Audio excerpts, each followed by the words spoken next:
to MCVG Rising Stars.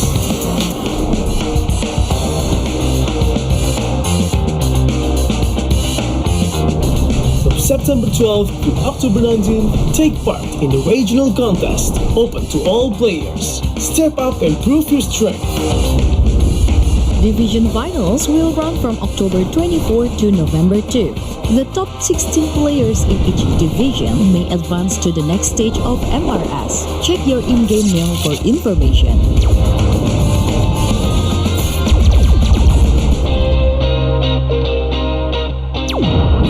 The S3 Finals group stage kicks off from November 8 to November 9. The top 6 players from each group will qualify for the S3 Finals semifinals. The semifinals will be held on November 15. The highly anticipated grand final arrives on November 16. The champion will earn a direct qualification for the first MCVG World Championship. The battle is on and the world is watching.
Does the Lord of Lava also crave the Sovereign's blood?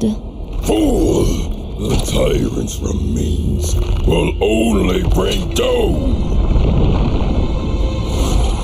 Their brutal dominion, our warriors were corrupted into foul bonds of decay. Sovereign of the Abyss, Obsidia. The curse still flows within the Sovereign's blood.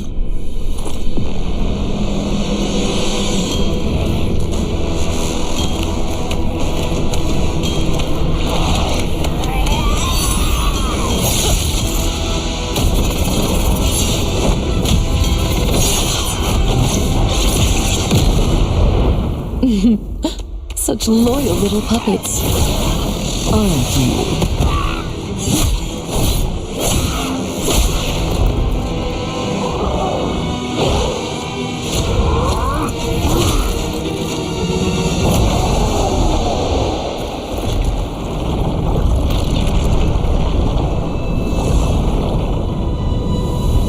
You are merely a puppet.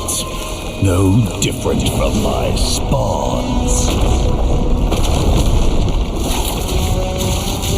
Bow to me. Keep your throne, or be destroyed. The Abyss bows to no one.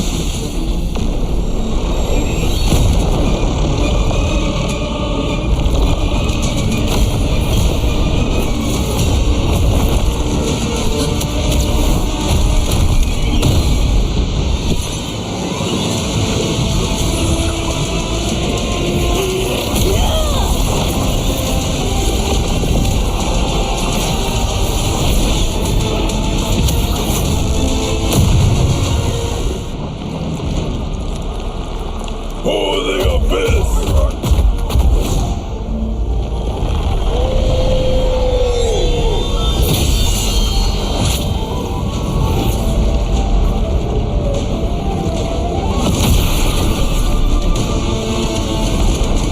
These wretched spawns reek of its corruption.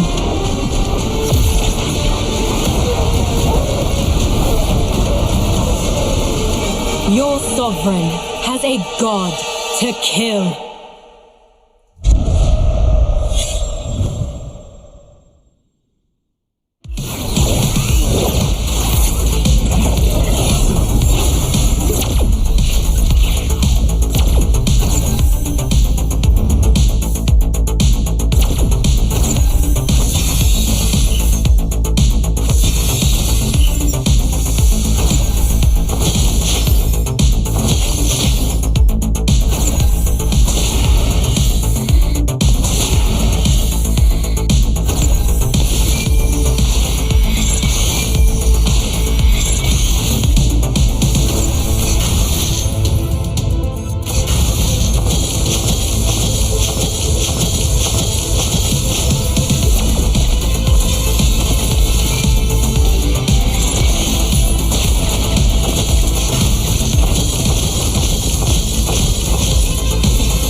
Welcome to MCGG Rising Stars.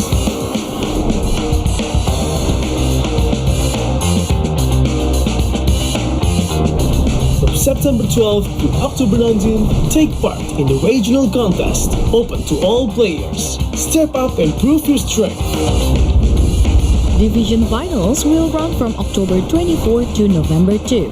The top 16 players in each division may advance to the next stage of MRS. Check your in-game mail for information.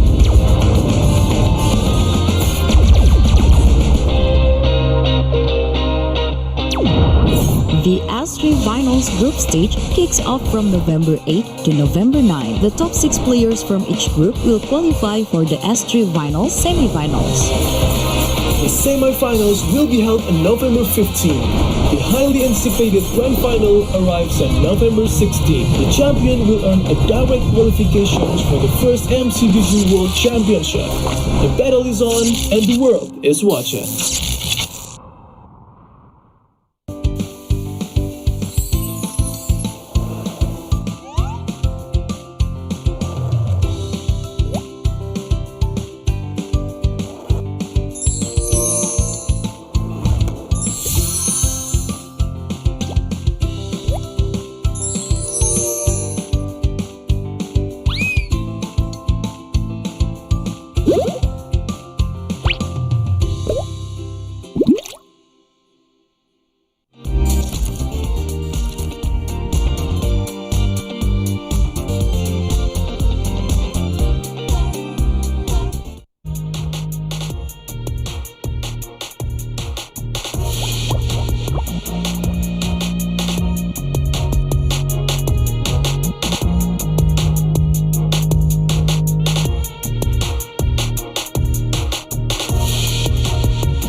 to Double 11!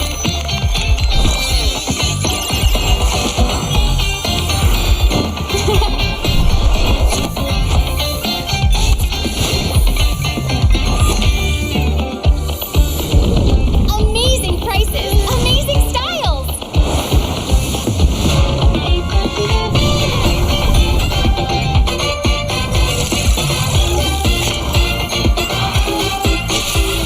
Win big in Mega Draw!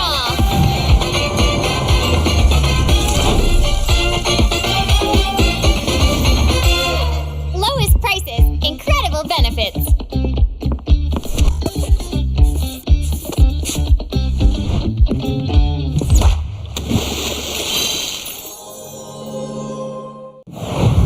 Welcome to MCGG Rising Stars.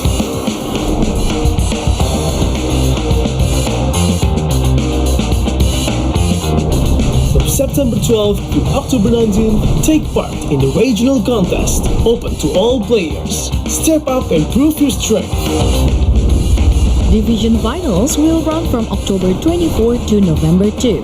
The top 16 players in each division may advance to the next stage of MRS. Check your in-game mail for information.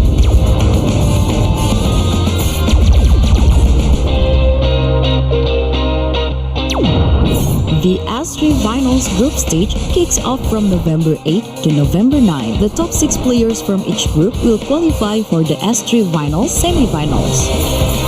The semi-finals will be held on November 15. The highly anticipated grand final arrives on November 16. The champion will earn a direct qualifications for the first MCGG World Championship.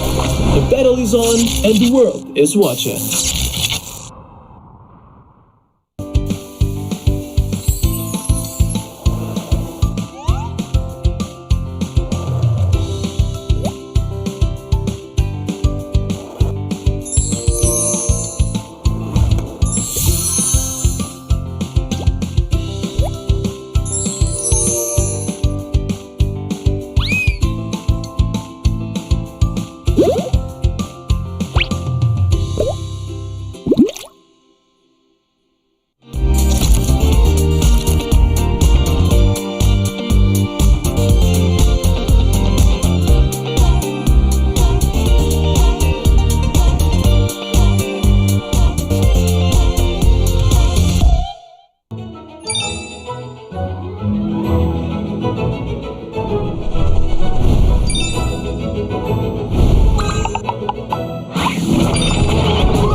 To Double 11!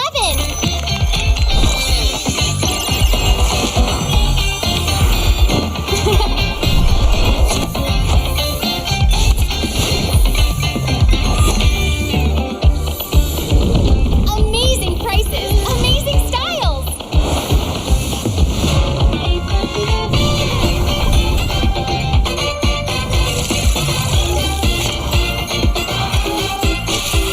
Win big in Mega Draw!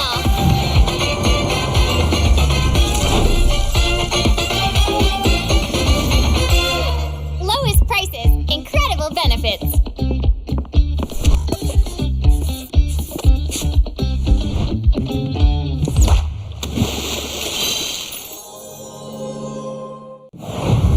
Welcome to MCGG Rising Stars.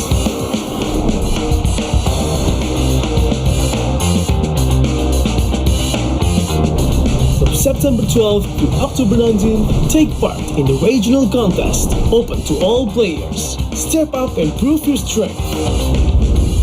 Division Finals will run from October 24 to November 2. The top 16 players in each division may advance to the next stage of MRS. Check your in-game mail for information.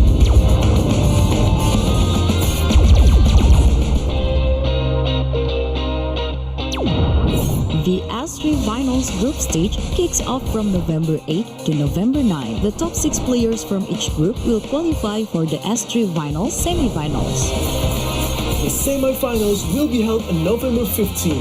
The highly anticipated grand final arrives on November 16. The champion will earn a direct qualification for the first MCDG World Championship. The battle is on and the world is watching.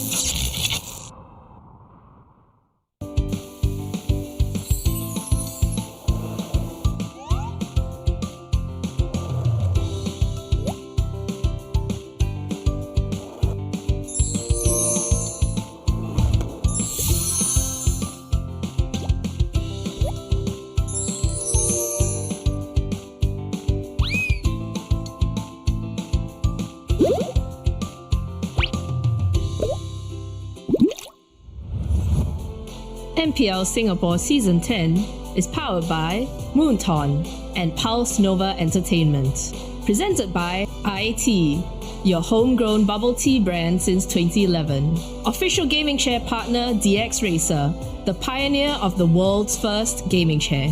Our partner in esports, Future Living and Singapore Esports Association.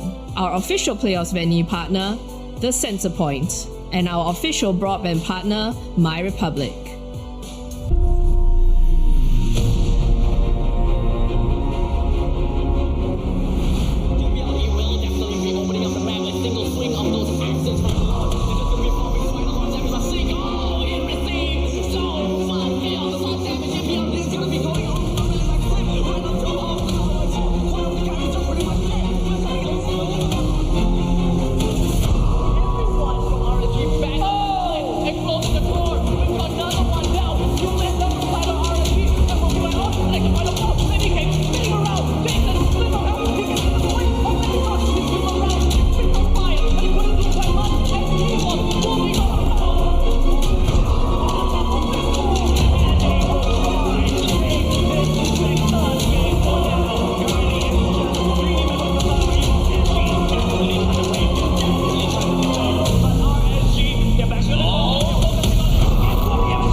Welcome back. It is the grand finals, guys. We are going into the grand finals. It is a best of 7. Team Evil versus Flash SG. This is the be-all end-all. It has been weeks of gameplay. It has been years of training, months of blood, sweat, and tears. And this is all that they're fighting for, the trophy here today. And guys, we are here in Centrepoint. Who is here for Team Evil? And who is here for Flash SG? Alright, guys, I know we all are hyped. It has been an entire weekend of crazy games. So many best of 5s that went all the way. But we're gonna go straight into the action and straight to our casters, Abstract and Jace.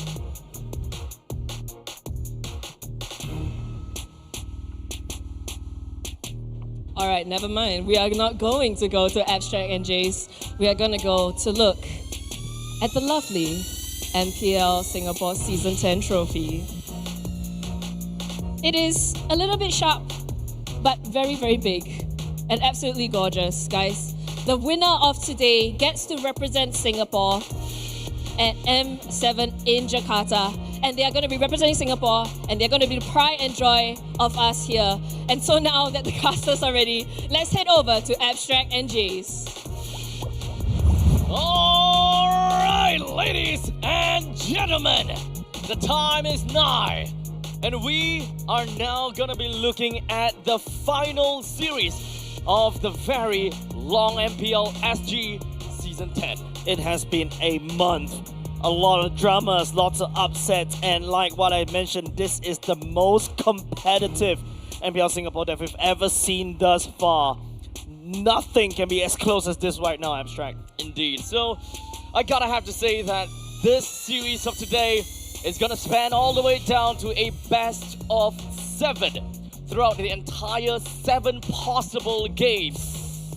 We are just wondering if whether this will be the coronation for a brand new king, or are we in the end gonna be looking at the undying sovereign that Flash Singapore has gotten for themselves. That's right, you saw the videos yourself. 4-peat for MPL Singapore. It is Team Flash that reigns supreme thus far. And now there is a new challenger once again. And this challenger, as compared to the previous few seasons, man, there is a chance for Team Evo to finally get this MPL Singapore this season. For the side of Team Evil, they have been training, they have been playing, and they have been doing everything within their control to finally be at the point where they are just within an arm's reach away from that throne, that crown that we are talking about. Yes, and of course, you know, Abstract, Team Evo coming in the MPL Singapore scene since Season 3. A bunch of nobodies from the start, and now they are finally one of the Titans joining in their ranks and actually threatening Team Flash as well. Now the biggest question that all of us have here, all over the internet, all over the world, watching us live here in MPL Singapore, will they secure a 5-peat? As far as we're concerned, and throughout the information that we may have found, this might be the very first 5-peat in the history of Mobile Legends Bang Bang competitive scene. Yes, of course, but another question that we also have to ask is whether there will be a new champion to be crowned. MPL Singapore always usually have one solid team that's super strong, that dominate the scene over and over again. The past 3 champions, technically speaking, EVOS, all the way to RSG, then after that, Team Flash. Will this season, Season 10, a double-digit season, would it be a repeat? Or will it be a new champion that will be crowned today? We'll always be questioning and identifying if whether this is finally the ascension of evil. And this is a difficult moment for Evil themselves. It is. And perhaps even for Flash Singapore. And it's going to be the first if we are sending Team Evil all the way to literally M7, right? Technically speaking, no organization backing. This is a community team from the upgoing. The Singaporean dream, technically speaking, would they go to the international stage, Abstract? Now, of course, throughout the entire of M7 World Championship, we already have some possibilities, and of course some of the teams that have already kind of showed themselves. We here in MPL Singapore will be having only one team that will represent Singapore in the M7 World Championship. That's right. We of course gotta have to identify which team that would be. Unfortunately, Abstract and ladies and gents, there's only one slot to M7. It could either go to Team Evil or Team Flash. For the Evil fans out there that have been waiting for the coronation of Evil, the ascension of them, this is the graphics that you want to see. While in the meantime for Team Flash, this is not what they want. But we wanted to know if whether the barrier will be broken and if whether there will be any difference in the upcoming M7 World Championship with a new team that will be sent in the national stage. On international stage, we, technically speaking, it's not really going strong for us, but hear me out. Maybe this time around there could be a miracle. We were so close for one of MSE when we secured top 4. But this time around, hopefully, maybe with a new champion, or perhaps with a refreshed Team Flash, would they be able to break this barrier? Speaking of Team Flash, ladies and gentlemen, we gotta have to identify and name the reigning champions of 4 years. Who is gonna be the one that, of course, is in this roster? Ladies and gentlemen, Flash Singapore!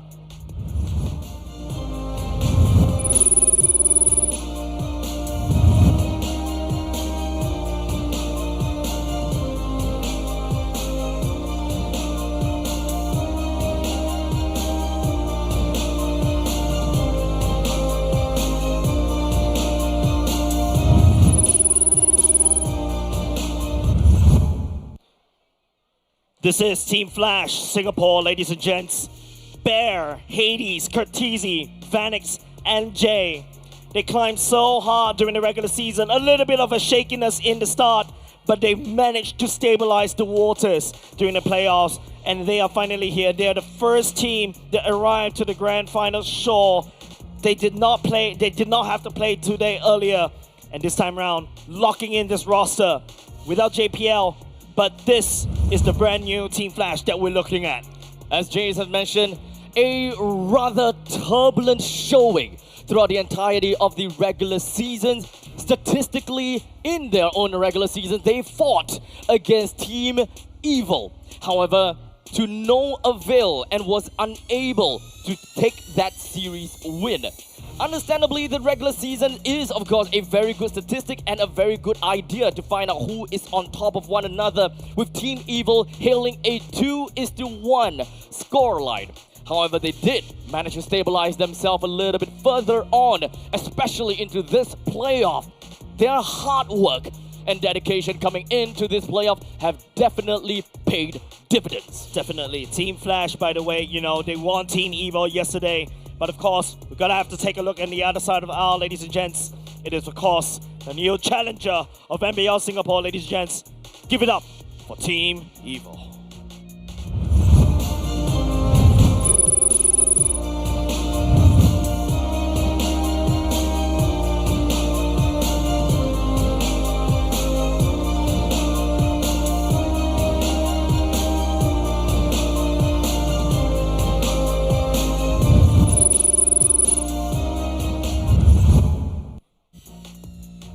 With Team Evil in play, a potential usurper, we have Gear, Aether, Sailor, Van, and Powerful. As much as we see these 5 throughout the entire year since Season 3, the lineups has changed, but their players and playstyle have never changed. As such, they're finally here in the grand finals to once again challenge for the throne. Yeah, of course, you know, since Season 3, Powerful, the main anchor of Team Evil, he had one dream and one dream in mind, to come in and challenge the status quo. And here he is once again. He's been here before in one of the seasons, and they kind of faltered just a little bit once again against Team Flash. But this time round, with a bit of a dream, maybe abstract, this time it will be different. This season is the season. As we mentioned that to Evil a couple of times before, and many of the other community tournaments, or rather, the community also echoes that. There were definitely some shakiness in a couple of these teams in Season 10.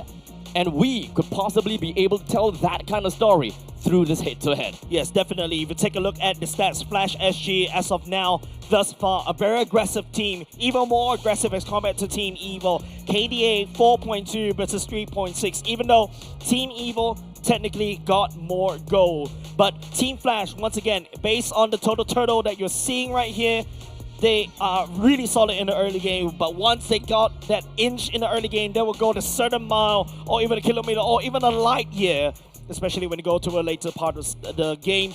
But Team Evil has more lords that they secured more turrets as well. But overall, stats only can tell you thus far.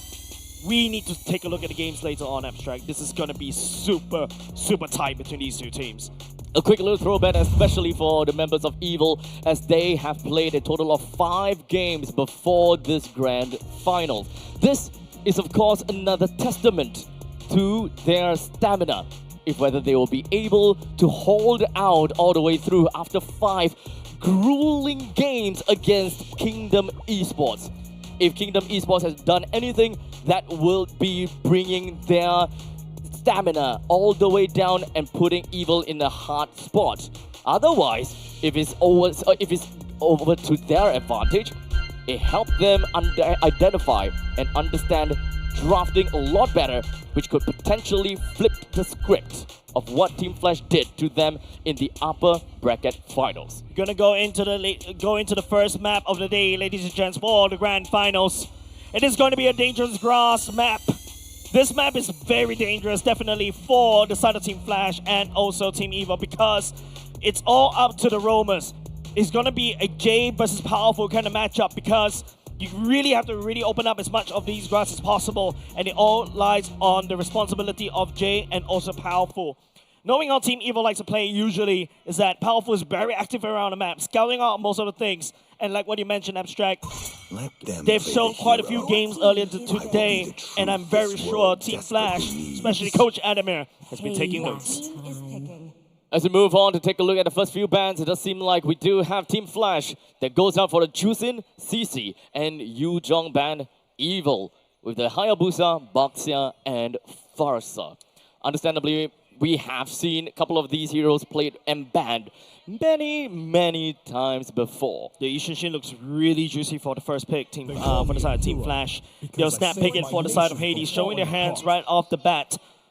Don't forget earlier just now, Team Evil, they let the Ishinshin pass, give it over to the side of the enemy, and they ultimately got punished. Hopefully this time around, this is going to be a slightly different Team Evil that probably practice against Ishinshin. They need to find a way to stop this Ishinshin right off the bat before they got snowballed out of control. Now, understandably, when it comes down to R3, there might be a very high probability that Evil might want to focus and prioritize that Lancelot. Understandably, because of the Fredrin that they have played before, I'm not too sure if whether that was I would say if whether that was a matchup against Kingdom that just doesn't work and they want to try that with Team Flash or not. Because what I would like to see from Evil is play with their strongest hand right off the bat. Right. This will boost their morale, and it gives them the tempo that they need to go up against this tyrant that has been standing on the throne for so long. Got a catch up, snap pick up by the side of Team Flash in the hands of Jay. Lapu Lapu as well, technically denied by the side over to Gear. There's something that Bear can also play to greatest extent. And, you know, we also talk about how Team Evil, yep, there you go. You definitely have to go for the Lancelot right here in R3. If not, Team Flash will start taking it away. Out of the 3 games that Team Evil fielded Lancelot over the side of Aether, he has won 3 times, 100% win rate for this particular hero in the hands of Aether. And definitely Team Evil, the one that definitely can play with momentum. They need to really put their best foot forward in game number 1.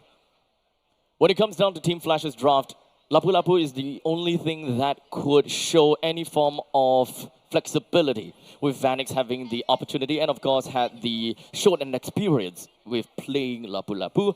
As such, it might not go to Bear just yet, and it does not mean that it will go to Vanix, but there is that possibility that we gotta have to keep an eye out for. Yeah, usually when Team Flash picks a Yishin right off the bat, usually they will go for double side lane fighters. Technically speaking, this is the best of 7. This is not just a sprint anymore, Abstract. This is going to be a marathon. Maybe they're going to try using the fighter side lanes first in first game, then after that tweak, and also make sure that, you know, they change the game plan along the way, because don't forget, this is the best of 7. Team Evil, on the other hand, bans away the Eve, takes away the Valentina as well. Team Flash, on the other hand, this is a very interesting ban from the side of Adamir, taking away the Esmeralda, hinting at a potential Harif as well, but they're going to take it away instead. All right, so that is a good buy to Harif.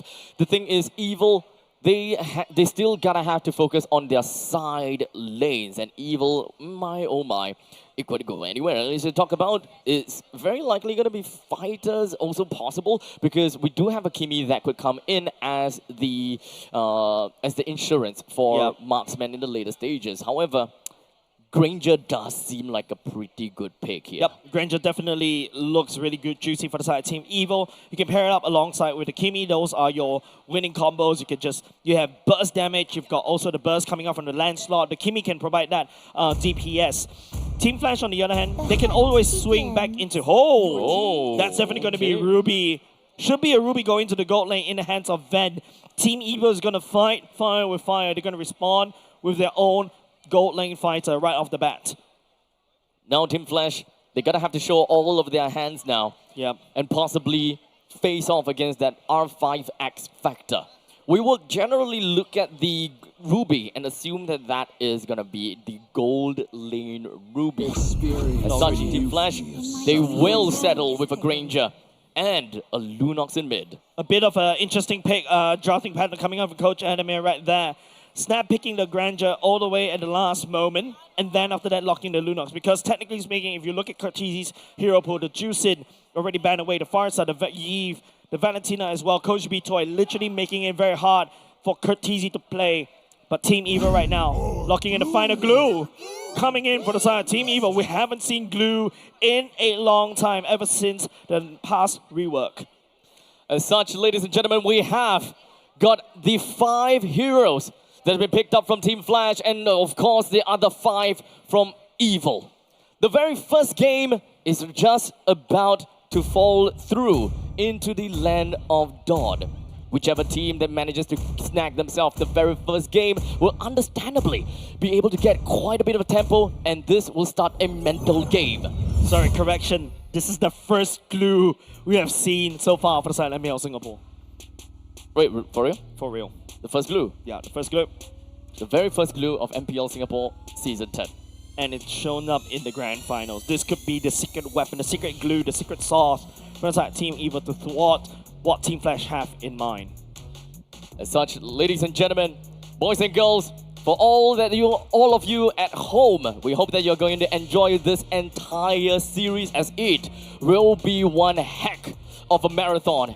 And everyone here at the Centrepoint, it's time to hear your voices as we go into game number 1 between Flash versus Evil. Definitely need all the support right here, ladies and gents. It all boils down to this. Team Evil definitely looking for that first win to set the momentum right, to set the momentum straight. More importantly, for the side of Gear, he needs to perform on this glue, because like what I mentioned, this is the first time we've seen glue in MPL Singapore, and they have to make it work going up against Lapu Lapu. Let's talk a little bit more about lane priority. The main thing is going to be the middle lane influence as to how Evil and Flash SG wants to play around with. Well, take a look at the gold lane. We start from that one. Fenix going up against Van. Ruby, technically speaking, you're gonna it's just gonna be a neutral lane, right? Whatever Granger will be able to do against Ruby earlier in the game is always gonna be absorbed and lifesteal all the way back. Now, I'm looking at the mid lane pick instead, right? For the side of Flash and Team Evil. Hold on a second. Jay, really hard invading, trying to put some dent over the side of Aether's farming. A little bit of aggression from the side of Jay. It did definitely give some information over to Team Flash SG. And when it comes down to experience between the Romans, Jay definitely do have a bit of that higher ground. With him coming in at level 3 already, it's not that big of a deal until we talk about the level 4 power spike, especially for the Romans. Yeah, a little bit awkward in my opinion for the side of Curtizi to go for the wall will reveal Hades right now. Try to go back there. We'll not be able to do anything for now, but items check. Mostly all boots except for Gear going for the Dreadnought armor right off the bat. This is not exactly right, and something is different about the pathing of Hades. Something is different, as Hades is currently only at level 3, and it doesn't look too good as he's unable to do anything against Aether for this turtle fight. Yeah, you're right. It seems like one of the minions got stolen right off the bat earlier just now. Not too sure what exactly happened right there. Then Evil, because of that, pick up the first turtle already. Wonderful start for Team Evil so far. We definitely gonna have to look back a little bit to really identify what have went wrong. As one thing's for sure is that we actually, I think the Yusun Shin started off at the purple buff first. Aether is actually did the quick counter jungle against the enemy right off the bat. Earlier just now, when you see the split screen, right? That is actually on the blue side of the map. Aether first creep is actually Team Flash's orange buff. That's why. Oh, we have missed that out quite a bit. It's very quick because very quick. We go straight into the split screen. You won't be able to tell. As such, this is going to be important information. That means that Team Flash, they didn't really quite manage to open the map up enough. And Jay, that's probably the reason why he actually had a little bit of a higher level as opposed to Evil, because he's kind of forced to go over to the opponent jungle. That's why he went over to the purple buff and be like, hey, look, there's people here, but what happened to ours? Yeah, so technically speaking, this is how you slow down the farm for the side of Yusun Shin, right? We're going to go into 3 minutes and 30 seconds. Team Flash is unable to really start any sort of fight, whereas Team Evil secured the first turtle already, and now it's all about whether they can keep out the tempo, right? This is a good start for them, but I want to see more. But Team Flash, understandably, because of the EXP deficit, they wouldn't want to jump into any form of battle. As such, Evil, they are going to be the one that will pull the trigger, and if anything, they are the one that will step on the accelerator. Yep, Team Flash definitely needs to buy a lot more time. It's all about Jay being able to provide the information. Maybe Bear will be able to step forward just a little bit to wave clear and also to output some form of damage. But Gear on the glue should be able to heal everything all the way back up. Same could be said on the side of the bottom lane where Vanix and Van, just take a look. Yes, you can gun Van down, but he's going to heal everything all the way back up. The level difference is going to make a very big difference. As such, Aether is currently at level 8 as opposed to Hades at level 6. In the meantime, unfortunately, the Traction Pulse is not going to land. Powerful with the 2-man knockup coming in for the Tectonic Charge. Curtisi not in a really good spot. In the meantime, Vanix as well. As such, Aether will pick up the first kill for himself. And that also will come down to Hades being the second death of the team.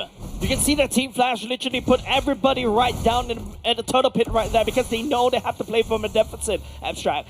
Team Evil, on the other hand, identified all of that as well and also did the exact same, pulling everybody around the turtle pit, ensuring they have a good lead, and with that, they've secured a 2K goalie in the favor of Team Evil for now. This sounds like a problem for the side of Team Flash, but one thing that we gotta have to remember is Evil is a composition that can play very well into the early stages, with the fact that they don't exactly have a very strong marksman as an insurance to the late stages of the game. Yes, Kimi is the marksman that we are talking about, but if you want to compare the power curve between a Kimi versus a Granger and a Yusun Shin, let's not forget about that. This is a very front-to-back heavy composition from Flash that can rip the front lines to shreds. Yep, definitely, with the help of the Lunox as well, right? Like, there's a lot of damage potential for the side of Flash SG, but they know they haven't unlocked it yet. Losing 2 members earlier just now as they attempt for a fight, that means that they really need to slow down the tempo even more. If you notice, both of these 2 side lanes for the side of Flash SG is a little bit neutralized. As now the purple buff is still went over to the hands of Hades, so he's still gonna be fine as much as Evil wants to choke them up a little bit more. But here we go, a little bit of immobilize onto Bear and Jay. But with the revitalize, they will stay safe for now. Purple buff still secured by the side of Hades though. Vanek doesn't seem like he has a lot of HP to work with. As such, he will not be able to be involved in this fight. The main thing is Evil managed to knock down half HP of the T1 mid. That's basically HP bars that you really cannot regenerate all the way back. Team Evil found a way to basically limit Hades right there by a sneaky hard invade at the get-go. It really slowed down the pacing of Team Flash, and Team Evil is laughing at it. Hades is still not there at all. Not at all. And there is no way that they're going to try to contest for this. If anything, Team Flash, they will lose in the early to the mid stages of the game, with the fact that they have lost every single neutral objective, and even some of these standing objectives. Team Flash will have no other way but to play possum within of their own lanes, anything behind of their T2, until the point where they might see any semblance of power from the side of Hades or Curtisi. J main damage will result some of these ultimates for now. Vanix trying to gun Van down, but Van is healing everything all the way back up. And that's so frustrating for Vanix right there. He has to back off, has to watch the bottom lane turret get taken down slowly but surely. Flash SG is losing a lot of these real estate, and Team Evo is just literally just hard invading from the get-go. As Team Flash now having to hide within of their own base, or rather in their own jungle. They understand that as long as they have the T1 turret, they still have got some ways to play around of their purple and blue buff. But that is of course with Evil, they're trying to be as aggressive as they can. With Aether literally just knocking onto Jay, there's really nothing much that they could do. The moment that Team Flash tries to retaliate, there could be very unforgiving circumstances for Team Flash. Yeah, Team Evo identified that AOG is already gone by the side of Jay. That's why they're really daring to step forward, opening up using the traction pulse, pushing Team Flash all the way back, clearing and dissecting Flash SG bit by bit. Team Evo just burning the all of Team Flash first tier turrets already. The thing is for Team Flash, they understand that there will be consequences if they were to literally jump the gun, especially if they are not ready. They would much rather minimize their losses and try to give some of the standing objectives and perhaps even the map over to Evil. Yep, not a lot of items for the side of Team Flash. If you notice, Vanix had to skip boots just a little bit in order to purchase the Sky Pierce and hoping that works. But if you take a look at Team Evo, they're more than ready to duke it out, right? They've got quite a few Crane's Wings for themselves. They're going to be a slightly more tankier, especially their HP bars going down as Team Evo, man, just going for the Lord, gunning it down immediately. No way for the side of Flash SG to step there. They're out of ideas, Abstract. This is literally a game of items. As long as Team Flash have got some decent semblance of power from the side of Curtizi, they can defend the Lord. Remember, when it comes down to the power of the darkening, power of the chaos darkening from the side of Lunox, she can melt the Lord down with no problems at all. While in the meantime, Yi Sun Shin, Granger, they all can try their very best to clear out some of these creep waves as well. This first Lord possibly might not do too much to the T2 in the middle lane. They might lose top lane and bottom lane T2 though. Yeah, Flash SG, this is a very dive-heavy composition, right? You really need to go all the way in, but seems like Team Evo is more than ready to accept it because of Van on the Ruby right there. Just gonna crack that open almost immediately. Aether even just going in, trying to make a play out of here. Not really interested in all of that, but in the meantime, Hades gonna be the first one to go down alongside with Bear. Wait, 4 men already down for the count in that instantaneous snap of a finger. Evil have got a little bit too much in their boots. They have too much power as Flash literally evaporated right as Evil touched them. Leaving Vanix all alone. There's going to be a speed run, Abstract. They are definitely going to try to speed run this as much as possible. As such, Vanix is going to lose himself. The creep waves marches down the middle. Evil, just like that, took game 1.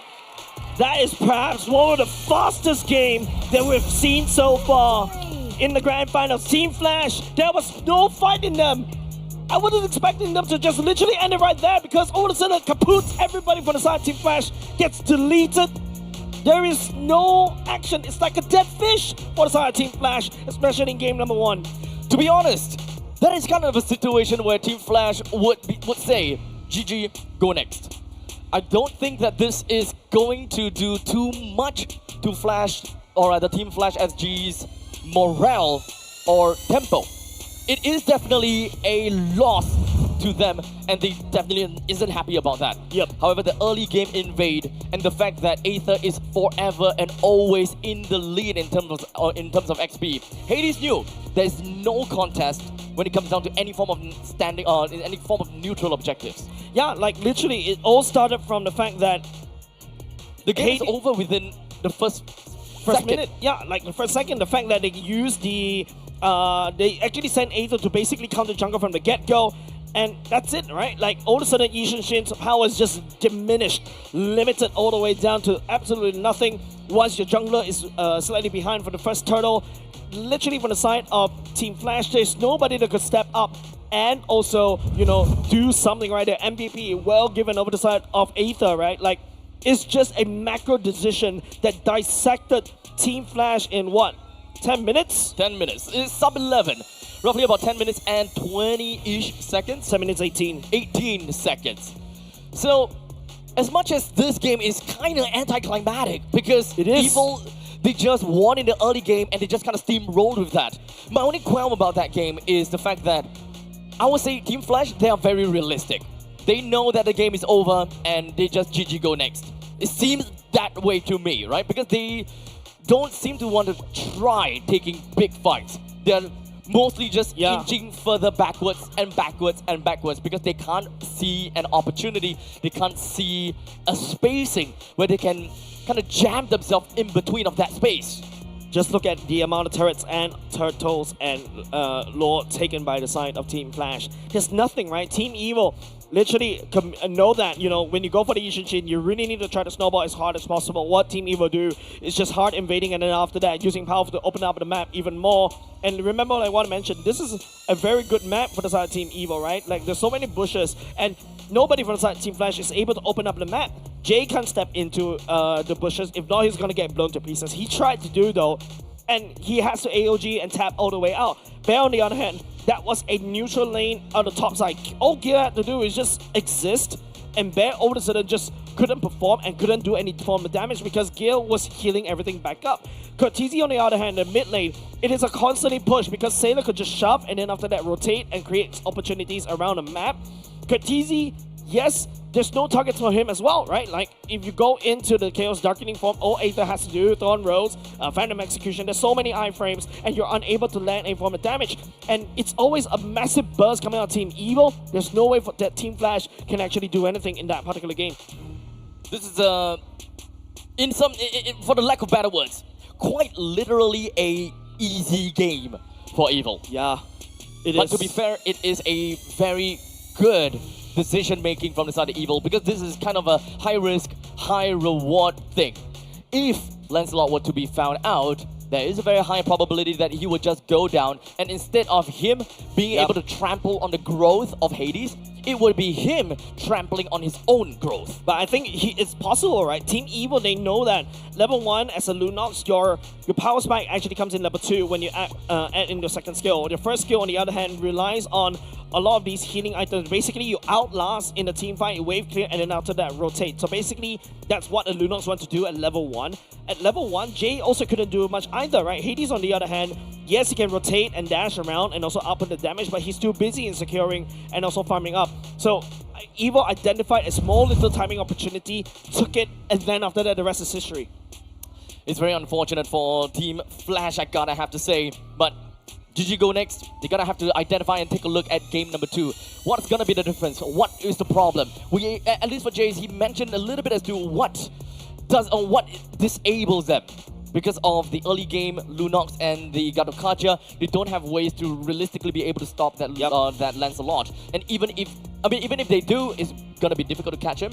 They can, but it's not gonna be easy. Yeah, there's a lot of iframes, right? And even after, towards the later parts of the game, unfortunately, Lapu Lapu wasn't able to step up, right? You're expecting maybe, okay, Phoenix needs a lot more time. We talk about how much time they kind of needed, but unfortunately, Lapu Lapu, they're also not winning that lane. That was a neutral lane, and if you're neutral lane as a Lapu Lapu, you are slightly behind. You're supposed to be able to do anything. So Glue was a smart pick from the side of Team Evil. As long as I neutralize that lane, I neutralize bottom lane, I have a winning mid lane, and then we win around the map.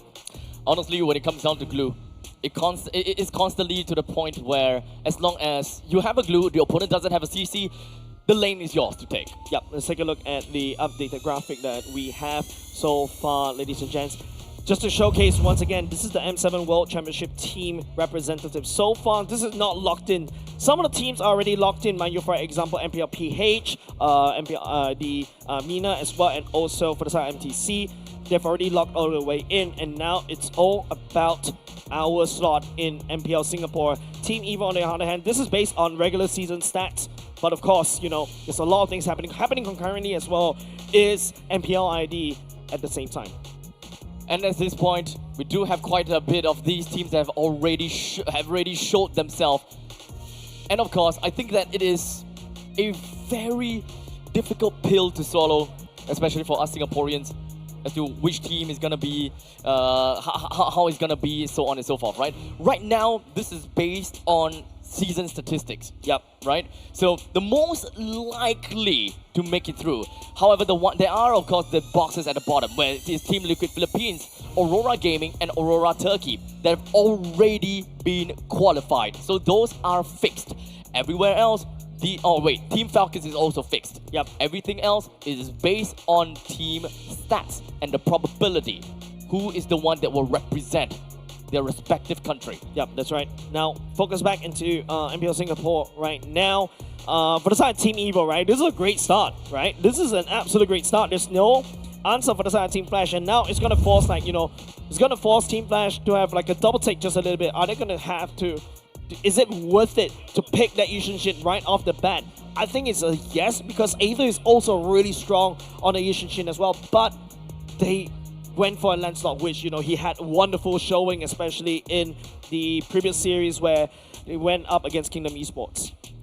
All in all, game number 2, gotta have to be a full-on reset for Team Flash Singapore. As for Team Evil, they will take what they're given. Yep. Drafting? I don't know. It seems like drafting can kind of go towards the same direction. Game number 1 is all on about execution, right? Remember, we talked about double marksman. It worked out. It definitely worked out before. Team Flash, look at them, completely unfazed. They don't care. They know that is their mistake. They will move on from that, and they will do whatever they can in order to take back what they have lost. I think a solid esports team is when nothing phases you. You smile in the face of danger and you laugh at it, and then after that, you look back at your previous game mistakes, you work on it, go next, reset the mentality. Every single game is a new game. The previous game never existed. Once done, it is done. Oh, Bear. As such, oh, wait, really? Oh. M7 Grand Finals early bird tickets has been sold out. Oh, thank you very much, man. Oh. Yeah, someone's actually sneaking in some for the information to us. A little bit of tidbit, Yeah. We have our own information broker at this point in time. Anyways, since after that game number 1, tension has definitely went down a little bit. So I think that this is the perfect time to kind of slip this right through, right? Especially for people here in the Centrepoint, Singapore. Some of you guys may have this activity card where you have to stand at the top right-hand corner. Yeah. Right? You're going to say that. I'm not going to be able to say that. I will say it, but you will have to listen for it, okay? So, in the very event that you guys hear a very long word that came from absolutely nowhere and might not fit in the context, the reason is because I kind of have to say it for the activity card. Yeah, does someone have it around? Because it is... I don't even know how to say. Okay, that's... No, you can't say it. No, say it. Don't. Stop. I was on your side. I was on your side. I heard from production, or rather admin, that yesterday, they gave you that, how many words? Three words. 3 words? This guy, in one game. this man blurted it all in one game. I have interesting thoughts, and I say it out loud. That's why he should never ever know what the word is. Yeah. To be fair, it's not a word. It's an Urban Dictionary word from a show. Wait, it is an actual word? I don't qualify that as a word. It's just... To me, it's just gibberish. Did someone just say Harry Potter? Oh my god. Okay, yes, it is from Mary Poppins. Yes. So I was like, wow, what the hell, since when Harry Potter? I only know Avada Kedavra. But yeah, that is that one very long specific word that I will have to sneak in somewhere. So to everyone here in Centrepoint, wait for it. Okay? Definitely not coming from me, because I don't even know how to pronounce that word. And we talk about Avada Kedavra from the side of Harry Potter. Literally, Team Evo, Avada Kedavra, Team Flash, there's no way for them to basically collect 200 from the get-go, right? Flash SG literally got flashed and flushed down the drain immediately in game number 1. It all started at that 1 minute. Even like us, we were like, wait, hold on a second. Why is that Yushin Shin at level 3 when Aether is already level 4? And we literally have to scrub all the way back in the footage. And that's when we're able to find out the fact that, Aether snuck the orange buff away from the side of Yushin Shin. Literally bamboozled us, I would say. That is quite a bamboozle. Yeah. Is there more other words funny enough to say other than bamboozle? Well, I'll tell you what's funny. Flying Cloud coming back into the map once again. Yeah, it seems like, the rest of MPL Singapore yesterday, it's mostly just Flying Clouds over and over again, and it seems like you are going to go back into Flying Clouds for this particular map. Flying Clouds has been a very controversial map. I'm starting to love it a little bit, especially when you are playing on the defense. You can just reinforce very quickly to the front lines or set up a very good flank on the sides. And then after that, you play for some crazy pick-off plays. Like, for example, even a potential Alice, because like Alice, I would say, is also wide open in the game earlier just now, but it wasn't picked up by any of these teams. As such, ladies and gentlemen, game number 2 is going to be on the way as we move on to the drafting phase with Evil on the first pick, first ban, and Team Flash on second pick, second ban. So far, we have the Hayabusa, Kimi, Yves, Baxia, CC, and Yi Sun Shin that has been joined in the banning pool. Yeah, right now, all of a sudden, you can see how Team Evil is actually targeting onto Curtizi. This is a very interesting observation. We haven't seen Curtizi heroes getting targeted like this before. It's usually targeting onto Vanix, it's usually targeting onto Hades. But now, Coach Brito has his eyes set on Curtizi. And in the meantime, Coach Adam here looks into that Lancelot and be like, we're taking this for ourselves. Yep, choosing first pick is great. Joy would be the selection from the side of Team Evil in terms of the jungle pick. Team Flash goes back to something regular because you don't want to really go ahead into the second phase ban without selecting Curtizi heroes right now. It's going to be a Farsa. Farsa is, I would say, not the best in slot, especially when you're going up against a Crop, going up against a Joy as well. So it's all about timing where Curtizi opens up the Feather Airstrike. Honestly, at this point in time, the way that the Farsa has been added in doesn't look like a problem to me if I am in Team Evil. I have a fast-moving assassin on my end, which can kind of bounce between creeps and heroes, whereas it helps me evade all of these artillery shots. I am not afraid. In fact, the only thing that I will be afraid of is for my gold laner Marksman, if Evil even would want to go towards that direction.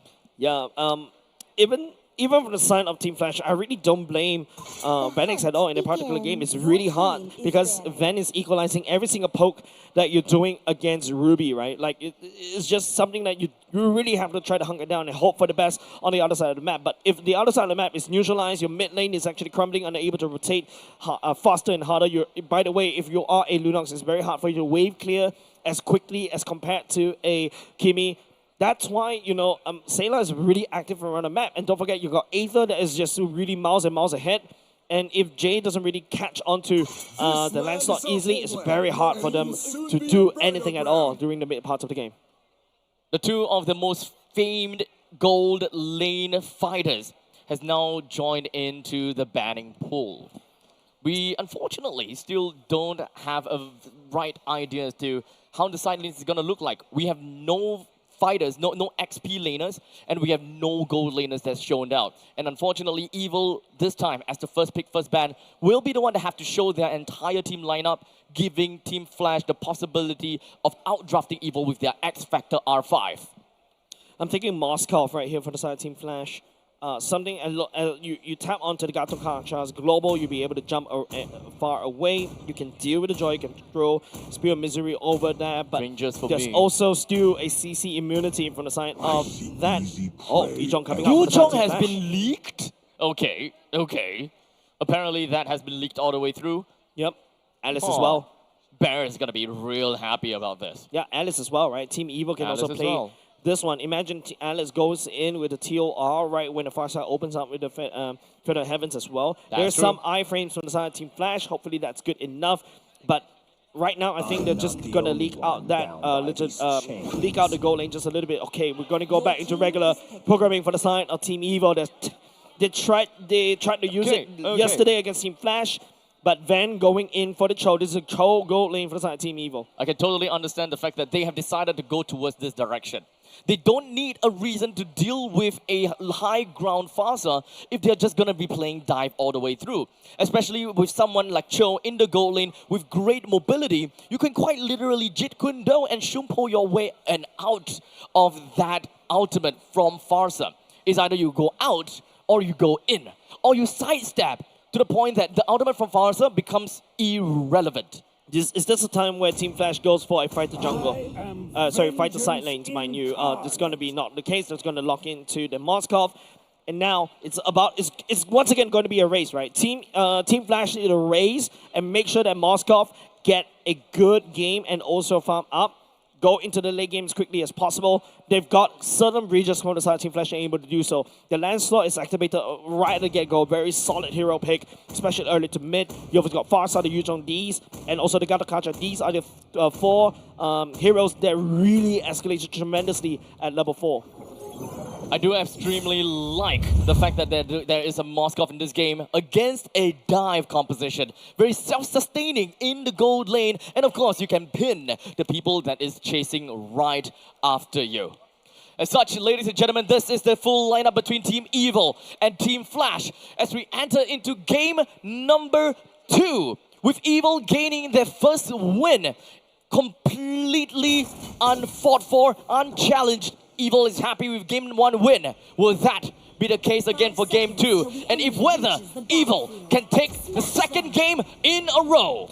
Well, Team Flash at the very least, they do have heroes that these players do play very often, right? Vanix is back in his signature, Moskov, Cortese as well, back to his signature, Farsa as well. Hades, on the other hand, also solid on these assassins, so it's up to whether Flash SG. Now, this is the most comfortable position, most comfortable picks. Are they going to be able to take game number 2? Now, of course, with the identification that each of the junglers are now in their own respective jungler. We're not going to change anything about that. And there's nothing that's going to change for the side of Hades. Yeah. Especially when you're a Cho going up against, this is exactly what you will be able to do, right? The fighter in the early game just escalates so much faster as compared to the marksmen. The marksmen definitely need more time, and that's the power of Team Evil right now. Yesterday, when they're going up against Team Flash using almost the same kind of roster for the side of Ven, I want to see more rotations on this Cho.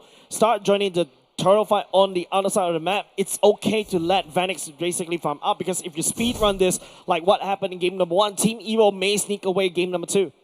So we do have a little bit of a babysitting service down in the gold lane as both teams identify that there is something that they're chasing for. For Team Flash, they're chasing for the fact that Moskov does not die, and such putting the Gatakacha down at the bottom. But for Ven, as long as together with Powerful, they identify that Vanix is someone that can be killed.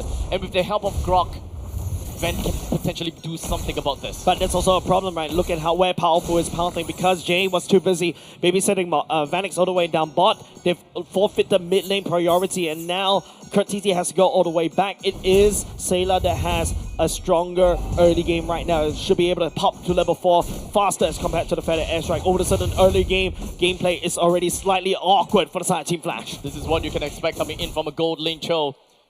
Literally right into the face of Vanix and in the face of Moskov. But for now, with the turtle currently now under attack, we've got Evil as well as Flash. They're just going to be looking straight into this as Cortese opens things up when it comes down to Feather Airstrike with the first blood onto down to gear. But more than that, we also do have Aether that doesn't have a lot of HP to work with. With one man down for the side of Evil and the turtle going to the side of Evil, it is a little bit of a trade-off that we'll like to see. But now we have the Lantern that picks up Jay, and now Evil with a wild charge from Powerful picks up a kill onto Jay. Ven coming in from the side and looking for more opportunities. As such, goes in, flicker, but it doesn't seem like he will be able to continue on with this. Yeah, and that was a very critical turtle, right? Team Flash loses the turtle over the side of Team Evil, but they're at least able to punish, picking up 2 members, but now I think they've overheated here. As Gear now is putting a very good fight against both the Lancelot as well as the Yuzhong. Oh, Aether once again, this Peasky boy, picking up another purple buff away from the side of Team Flash. Hades definitely needed that purple buff because they've already lost 1 turtle now, and because of that, Aether is gonna get a better second turtle chance in the next turtle fight. It is currently at level 6 and Hades is at level 5. We already have a bit of disparity in terms of level. That will definitely bring forward in the next 48 seconds or so. Yeah. Cortese picking up 2 kills, absolutely wonderful for him. Now you've got a strong mid lane. Feather Airstrike earlier just now was very pivotal in that team fight earlier just now. as Team Evil, I think because of how Sailor has been playing the juice in, it's actually very annoying. Once he goes into Crimson Beacon, the members on the side Team Flash need to try to dive for this one. As now Gear finding himself in a really tough spot. Not much that he can do against a 3-man gank. Yeah, the Phobius was actually a very interesting choice coming up from Coach B-Toy to be able to deal with Hades, right? Phobius ultimately kind of fell off the meta slightly, but if you look at how Gear was able to play the Phobius earlier just now, even though he lost 2 times, he was able to hold down the fort just a little bit longer, allowing Evil to slowly sneak in the damage against Team Flash. With the turtle now spawned, enmity towards the side of Powerful. Jay just around the vicinity, taking a little bit of pot shots from the side of Sailor. It's not going to do too much, but at least they're buying a little bit more time, as they have information at the very least, is that Aether is above in levels as compared to Hades. Aether. Because this is just what Aether will constantly be doing. They have, of course, a little bit of information as well, that both of the junglers have used their retribution, and unfortunately, because of the fact that Aether is currently at level 8, Hades will lose in the retribution battle, even in the purple buff. Man, Aether has been sneaking away the purple buff like this. It's actually starting to hurt Hades, right? Hades is now really way behind in terms of the level. The first turtle earlier just now, given over the side Team Evil, allowing Aether to basically, not an equal retreat battle right there. Of course, because Hades is actually 1 level down. And apart from that, you know, I think all eyes definitely got to be Vanix. Vanix is the only one that can potentially pull back the whole game. You can add that Courtesy into that list as well. These 2 damage dealers on the side Team Flash will have a lot of responsibility on their shoulders. And due to the fact that it is double fighter lanes from the side of Evil, they're constantly going to be having very strong information and, of course, ruling in the river lines. As such, allowing Aether to slip through the gaps and going into the opponent's buff time and time again. I wouldn't necessarily say that Jay is not opening him up the map enough. Nope. It's just too much things for Jay to handle. Yeah, definitely right. Ven could be anywhere on the Cho gold lane, right? And now it's going to be up to Bear. Goes in the Black Dragon form already, try to open up the map, move on more, and Ven is a lot more active on the map. Bear is literally going to be in the midst of the battle while Courtesy opens up with the defense and airstrike. Hades somehow still manages to take a turtle, which is a very big win. Bear now getting a kill down at Ven, pushing the rest of Evil back home. That's amazing for the side of Team Flash, right? And now it swings back in the favor of Team Flash. A wonky start in the early game, a wonky start for game number 1, and this Flash is making a statement I am not to be trifled with. Even though Hades is playing from behind, he still manages to find an opportunity. Yeah. One of the big things about a Lancelot is that you do have instant burst that can help you deal random damage or sudden damage to a lot right before you use the retribution. That is going to be one of the key components that helps you. Nice gank around the mid lane right there. Hades actually picking up, like, helping. Getting an assist is actually the one that's keeping him in the game. And now all of a sudden the mid lane is already gone. It's now Pen down to the bottom lane, almost getting the kill down onto Vanix. And indeed, Powerful will take that bounty. Death by a wall. Death by a wall. Vanix just down from below. Literally slammed his face right into that wall, but it's still Team Flash paying a bit of a favor up top, pushing down top side, trading Vanix with that one. Slowing Vanix down is definitely going to be helpful for the side of Team Evil. Taking a look at the items, Corrosive Slime, and going straight into a Golden Staff right off the bat. But it is Courtesy already online with that glowing one and also the magic penetration boots. For the 200 gold for both of the gold laners. But in the meantime, we also do have got... Oh, wait, hold on a second. Down in the bottom lane, seems like they are really want Vanix as they smell blood in the water. Jay was hoping he will be able to do something when it comes down to the AOG, but was just a tad bit away. We've got a conceal, we've got a Black Dragon form, but they were unable to find and pull off any form of trade. Yeah, Vanix is just chilling in the kiddie pool right there, and all of a sudden a Megalodon or shark just appears, and that's exactly what Team Evo is, right? Now they're focusing their targets mostly onto Vanix. Slowing Vanix down is exactly the game plan for the side of Team Evo for now. But they will definitely be trading some shots here and there as Courtesy opens up when it comes down to Fast and Airstrike. They pick up a kill down onto Gear. The rest of the members from Evil, they're still going to be chilling around as they try to look for more and more trades. They're losing out in trades for sure.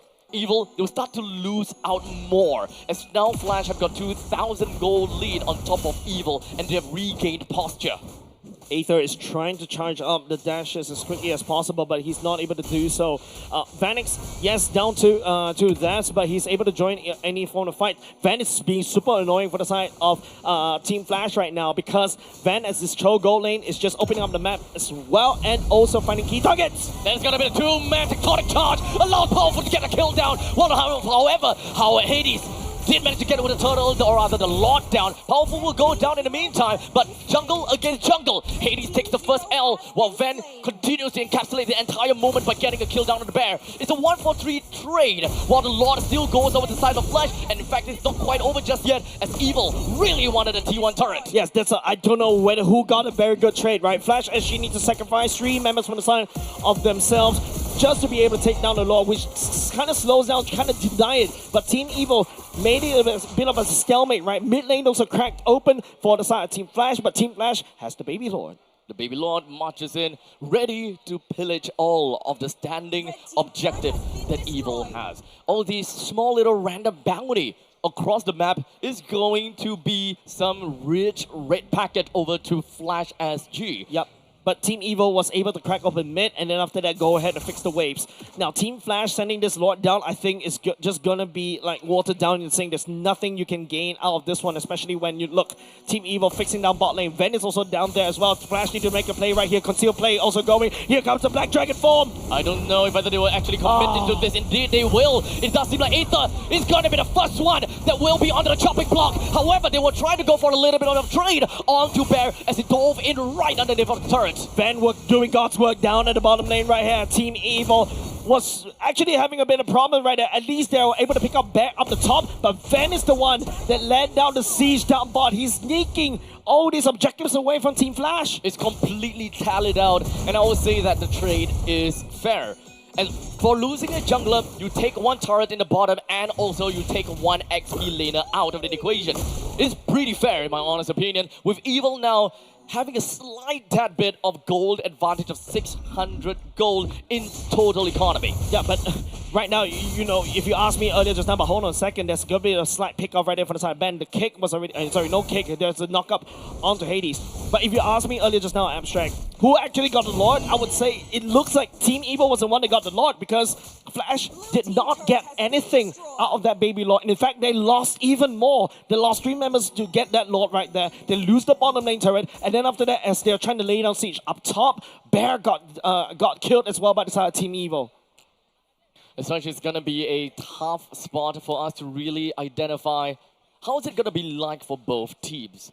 But for sure, Team Flash, they have higher sustenance going into the later stages due to the fact that they have a late game monster, and that is a Moskov. Moskov has got the potential, has got the ability to go for cross-map plays. Let's not forget about that. Yeah, Vanix has been missing a lot of critical SODs already. And you can see that, yes, there's definitely potential, but Vanix needs to start joining the fights. Maybe it's time for him to basically not play the side lanes because Ven is more than happy to fix all these lanes. And it's also going to be slightly scary, right? If Ven is definitely going to be building mostly damage. You can just easily jig Kundo and after that knock out Vanix, and all of a sudden Vanix is in a awkward position. So we're looking at mostly Team Evil versus Team Flash, a 4v4 right here. Let's take a look down what I told you. up in the top lane. Vanix! Critical SOD and miss Abstract. Ben no longer has the flicker. But in the meantime, the main team fight all the way down to the bottom side as we do have got Aether and Van take it down. It does seem like Vanix one is his own 1v1. While the rest of the Flash SG is going to be going all the way down south. While Gear continues to fly up to the sky, continuously slamming down his monolith. But it doesn't seem to phase off Team Flash. Team Flash, that clutch right coming into. Kha'Zix picking up a godlike earlier just now. Vanix that 1v1, even after SOD miss, was still able to pick up Ven. And now they can convert this into what? A 4 members down for the side of Team Evil and also potential Lord. This is an enhanced Lord this time around, going in the pockets of Flash SG. The idea of Evil going dive and being able to sidestep against Kha'Zix's artillery shots unfortunately has been trumped. As Evil is starting to lose more numbers than they could have counted. As Kha'Zix already have managed to frame up 7 heads on his own plug. Yeah, he's definitely going to need that Wind of Nature for the side of Vanix, right? The burst potential coming up from Ben is there. Cho is like an assassin that Vanix had to look out for as well. And it's a goal-for-gold trade. It is an equal trade. Team Flash, on the other hand, they also cannot send Hades to start split pushing the map because potentially if Ben goes in, assassinates Hades right there, then it's also more worth it. Team Evo will have a stronger objective priority. Taking Lord is going to be a tad bit difficult as now Bear soars above the sky as the Black Dragon. While we cut easy all the way at the back when it comes down to the Feathered Airstrike as well. More or less to be enough to push the rest of Evil away. However, Jay got a little bit tad bit too far in. Not with the AOG though, but he still found himself too deep in, probably because of Van. Twice from the side of Team Flash and trying to push something, right? Push it down the top side turret and maybe hopefully crack open both top and mid at the same time. But Team Flash ultimately got punished. Jay, like what he mentioned, flew too close to the sun. The wings wax got welted off. But at the very least, Team Flash still secures the mid lane turret for now. Look, items check right here. Vanix is slowly going into the Malefic Gun very soon. Wind of Nature, like what I highlighted, is going to be very pivotal for any ways to be able to counter Van. And now, I'm sorry, the trophy is kind of blocking the item being just a little bit. But if Van is going to go into what the BOD right there, this is going to be a massive amount of damage. If he plays cards right, and of course, you know, just start playing Bushwhack, Vanix may find it difficult to join in any of these fights. Oh, this might be a small little catch that might translate into something, or maybe not. It is still a Farsa that does pretty darn good damage, as you can see. With the Glowing Wand, the Witching Lantern, and Divine Glaive, that would tear through even whoever that picks up an Athena's shield, which is what Grog has. Yep. Well, at the very least, Vanix is actually started picking up these critical items. Genius 1 for the side of Kurt TZ's main damage is the one that's making sure Team Evil stay a little bit humble right here. But Ben will be able to say, Hades! You don't walk into the bar like that! But Hades, it seems like he either number one already knew that. A little bit of toss, only to be punished! But wait, he still stays alive! He lives! Phantom gives chase! And now, Van has been punished! With one death over to the side of Evil! Katizi's down as well! But what's important is that bounty on the side of Katizi that has went to someone! And that's big! Vanix is trying to make a play out of that one, take the SOD, but he drags... Hades drags the whole members, literally playing with fire right here. Have the lighter up, and then literally like what? Playing with fire himself, literally, right? It feels like Hades has unlimited CD. It's a little bit unfair. This guy's been piloting this Lancelot like crazy. It's kind of crazy how Van literally just ran straight in. To be fair, though, I do think that if he actually wins that, this will be a very good trade. Yeah. As much as Van is in the gold lane, he is not pos 1. So throwing his life away for a potential pos 2, or in this case position 2 of a jungler, that is massive amount of trade and that's a massive amount of value. Yep, definitely Van will show face up on the top side. Team Flash will start and go in. He'll be fighting Aether for now. As now the Black Dragon form is still up to the sky, and that is going to be a furious dive, just going to be landing on everyone. AOG on the 2, and now everyone's just going to be clumped together. No traces of it just yet. Only Bear taken down. So is Cortese. The rest of the gear is just going to be putting himself right into the face of the enemies. What Katie this picks up a killing spree. The rest of Flash SG, they don't have a lot of HP to work with, but they are still going to be doing their absolute best. Hades tries to walk himself away, but it does have got a little bit of thought throws to iframe. Out of all that fight, he gets away with a sliver. How many times has Hades got away with sliver of health? It feels like his HP bars refused to go below 1.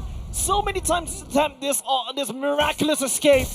And yet Vanix finally free hitting and doing up damage against Team Evo. If Team Evo is unable to catch Flash SG like that, burst him down immediately, this is exactly what happens. This is why I still prefer the gold lane marksman. It's not going to be easy to just immediately assassinate Vanix. It does have got good sustainability when it comes down to a free blink of his own skill. For every shot he takes, he goes down in cooldown as well. It does have a way to pin you too. How long do you think Hades have to play in order to practice Lancelot like that? Because those maneuvers are crazy. Those maneuvers are hands down instinct. He has played the game so far, so much, in situations like these. He just knows how exactly to do or how exactly to act in some of these situations. Yeah, Team Evil is literally pouring everything they've got to try to catch on to Hades, but Hades is just like untouchable, right? Literally Michael Jackson all the way, moonwalk, it's just stunning and also doing damage. As such, remember, even though we are 18 minutes into the game, Team Flash may only have 2,000 gold lead on top of Evil. The main problem and the main change is the fact that we do not have a proper marksman from the side of Evil. That's right. Why is there such a big difference? It's because of passive damage. You don't have anyone to just free basic attack anyone and everyone from the side of Team Flash. Yep. Once you have expended all of your skills, you have ran out of mana, you have your skills on cooldown, your team is on downtime. While Team Flash, even if they are on downtime, they have a Moskov that will throw spears in your face, irregardless of mana pool. Crimson Beacon already committed by the side of Sailor. Hades down low just a little bit more. Nice knockup though. There's now Hades is still gonna be fine for now. Curtis is just gonna be popping himself into the Phantom Airstrike. He pushes everyone else away. Powerful doesn't have a lot of HP to work with as such. He will still go down to the hands of Vadim. That's the killing spree credited to him. As now Van finds himself in a tough spot right in the heart of Flash. With 3% down from the side of Evil. Team Flash, they will try to make their way and they're marching over to Evil's base. They look for one, maybe two. In fact, they will with Aether down and Gear at the same time. That's it. Evil trying to throw everything against Team Flash in game number 2. And Team Flash say, hey, you can play with fire and I will do so. No, sorry, I can play with clouds literally flying around your base because there's nobody left to defend it. The celebration for Flash as they took that team fight in stride or in clouds in this case. Literally flying around there. Like, I mean, there's nobody from the side of Team Evil to protect and defend their base. You can see how many times that Team Evil try to catch onto Hades. He's just slippery. He's like a fish jumping out of your hands when you're lathered in soap. That's kind of worse. Yeah. Yeah, that is. I mean, not that I know how it feels like, but it sounds very slippery. Seems like you haven't been cooking before. I did, but not really, you know, fish right out of water kind of situation. Yeah, definitely, right? And ultimately, Team Evil flopped right there, right? Like, in game number 1, they've got a critical mass as well, starting from game number 1. Game number 2, unfortunately, once Hades picked up his Lancelot, he played Lancelot like he is literally the Lancelot himself. He's not controlling it by a joystick. Unfortunately, I think that you can tell a little bit of that disparity between both the users of Lancelot, right? One that plays very individualistic, such as Hades, and one that really plays for the team and try to look for opportunities and, of course, play as a team and use and lean onto the team. That doesn't mean anything bad, but it just shows the different kinds of ways that you can play the Lancelot, either completely individualistic or the other way. Yeah, MVP, you definitely have to give it to Hades right there, because that is just crazy gameplays on that. There's so many times when you thought Hades would be dead, right? But he just disappeared into thin air and reappeared. He's literally playing like he's Yellow Flash himself. Oh man. It's kind of difficult to be able to just say that, you know, this is a stomp. This actually isn't. 18 minutes game, we've got a couple of back and forth. In fact, I think that for the side of Team Evil, they did a really good job keeping Hades in check. To the point that we saw a good 2-level gap. And yet, and I think that this is the reason why Hades really deserved his MVP, is that he managed to still climb back out. He still managed to win in the total fight despite having that 1-level disparity, and that retribution changes, or that retribution damage really changes things. Yeah, and once Hades identified he's not able to win in this objective fights, he started targeting down heroes, right? He started taking down, start getting the mid, helping TZ pick up kills, and after start getting top side, making sure that Bear also has a good game as well on this Yichou. Starts going down all the way down bot as well to kind of work it out, because man, Hades is just insane on this Lancelot. It's not over until it's over. It truly isn't, right? In the previous game, it definitely seemed like the situation is extremely dire, but this game, the team Flash Singapore, they identify that and they know that, look, we are already so deep into the game, there is a point in playing, especially since we have a Moskov. Yeah, and you know, the Moskov is just the icing on the cake. Once Lord Vanning start picking up the damage items as well and start just hurling spears, don't forget, this is a Moskov, right? This is a Moskov that has AoE damage. If the rest of the members on the side, Team Evil, are able to catch onto the Vanix as well, Vanix actually trying really hard. This is a good show game for the side of Ven, but they need more. Ven is actually starting to rotate earlier just now to try to like limit Team Flash. In fact, Team Flash was kind of limited in the early game. Gil, on the other hand, also did quite a decent job as well, but it's a little bit too much because Hades is just flying everywhere. Vanix, on the other hand, has farmed up. Curtizi having a wonderful game on this Farsa, and the rest is history because Team Flash just literally won another game. But like what you mentioned, it is not as convincing as compared to how game number 1, how Team Evil, within 10 minutes and 18 seconds, swipe out Team Flash just immediately.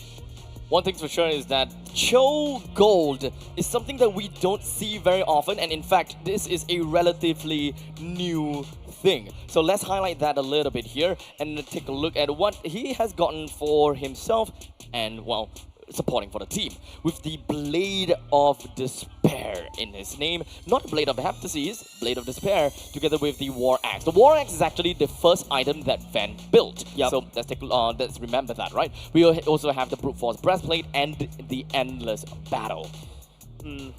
I just don't know what to do. I don't think it's about the items anymore. I think it's really about how Team Flash maneuver around it.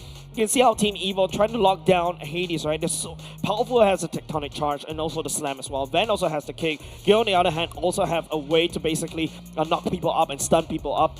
But Hades is just having a free reign. I feel like, unfortunately, I would say you need to really...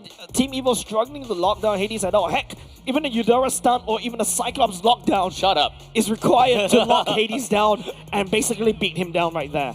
And I would say it's not a 100% chance for you because of how good he has been playing this Lancelot. And the iframes, let's not forget about that. Exactly. Right? The main thing is gotta be the iframe. Now, all in all, when it comes down to statistics, I think that numbers always tells a very different or similar kind of story, right? Van, even though he's kind of building damage, right? You would expect that he might not receive that much damage, but no, he does.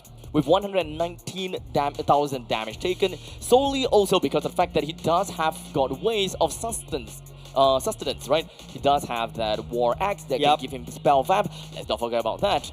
Now, in the meantime, I think that the main thing that Evil is having a real problem about is sliding through the gaps and, you know, playing in team fights. I'm not too sure if whether they are trying to avoid some of these pot shots from Curtizi or not, because it feels like some of them, they're just taking it, right? They're just eating that shot. And that's why Curtizi got like 70 kills. Yeah, and Curtizi, you know, in the early game was just phenomenal, right? Like his Feather Airstrike, like what I mentioned, it's a very scary roster if you are playing this Farsa, right? You have to look out for the Joy that could literally run you down. The Dressing Crimson Beacon, you can just ignore the Feather Airstrike and then just work on just hard ganking it and pick up the pick up the Farsa immediately. There's also a Phobius that could just land down damage from the top, and also the homing missile. If he identifies onto Curtizi, it is over. But it is just, I would say, Team Flash using Hades, creating a lot of pressure, creating a lot of things. I would say, unfortunately, I have to say this out loud, it feels like this game, it is the Deadly Duos game. It is Curtizi and Hades game right there, balancing out the damage and also just distracting Team Evil from executing their evil plan. As much as possible, and as much as I thought that, you know, this dive composition from Evil could help them win against a uncontested Farsa, because they have got no answer. Aside from sending Grog literally just flickering over and having the tectonic charge, that's one way, but I don't imagine them putting that much priority just because of a Feathered Airstrike. Yeah, but like I would also say it's just also there's not a lot of damage that you can see from the side of Team Evil, right? Like this is the problem when towards the later part of the game when Vanix started to pick up his necessary items, when he started picking up the 3 items, attack speed items, he's just gonna output quite a decent chunk of damage. If the fight goes even further, even longer, within like 3 seconds, it is over. So which means that it's about Team Evil unable to land down the CCs and also blow up key targets. Yes, it is mostly Jay that got blown out instead, but Jay is just a roamer, right? He's more than happy to absorb all these CCs and damage coming out from the side of Team Evil. And with it all said and done, ladies and gentlemen, that pretty much wraps up match 2, or rather game number 2 of this grand final series between Team Evil and Team Flash Singapore. We're currently at 1:1, and this is a total of a best of 7 game. So, ladies and gentlemen, make sure you guys don't go anywhere, especially if you are at home. We will be back with you real soon. And for all my fellow peeps and everyone that's watching from the Centrepoint, you guys stay tuned, because the word, I'm waiting for you to say that word, is about to happen in the next 3-4 games, possibly within there. So don't go anywhere, we'll be right back.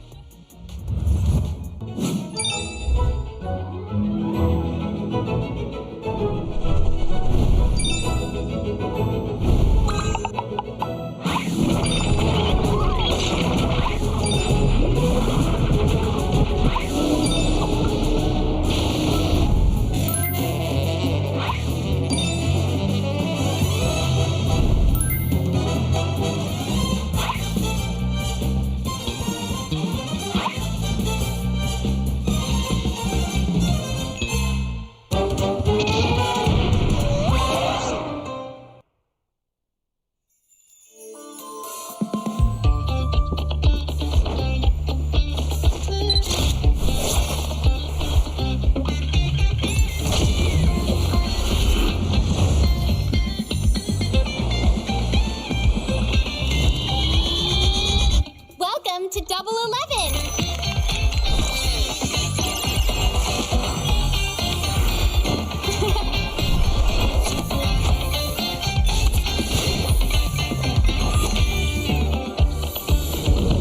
Amazing prices, amazing styles.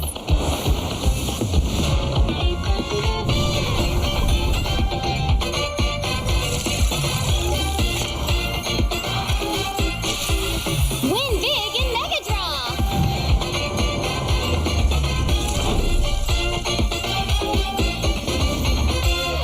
Lowest prices, incredible benefits.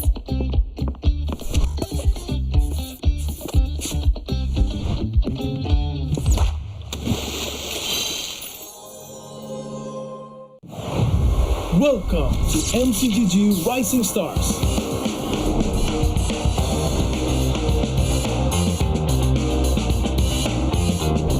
From September 12th to October 19th, take part in the regional contest, open to all players. Step up and prove your strength.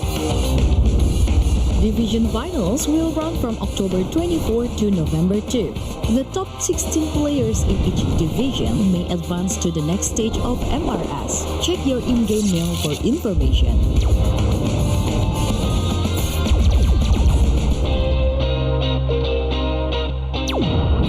The S3 Finals group stage kicks off from November 8 to November 9. The top 6 players from each group will qualify for the S3 Finals semifinals. The semi-finals will be held on November 15.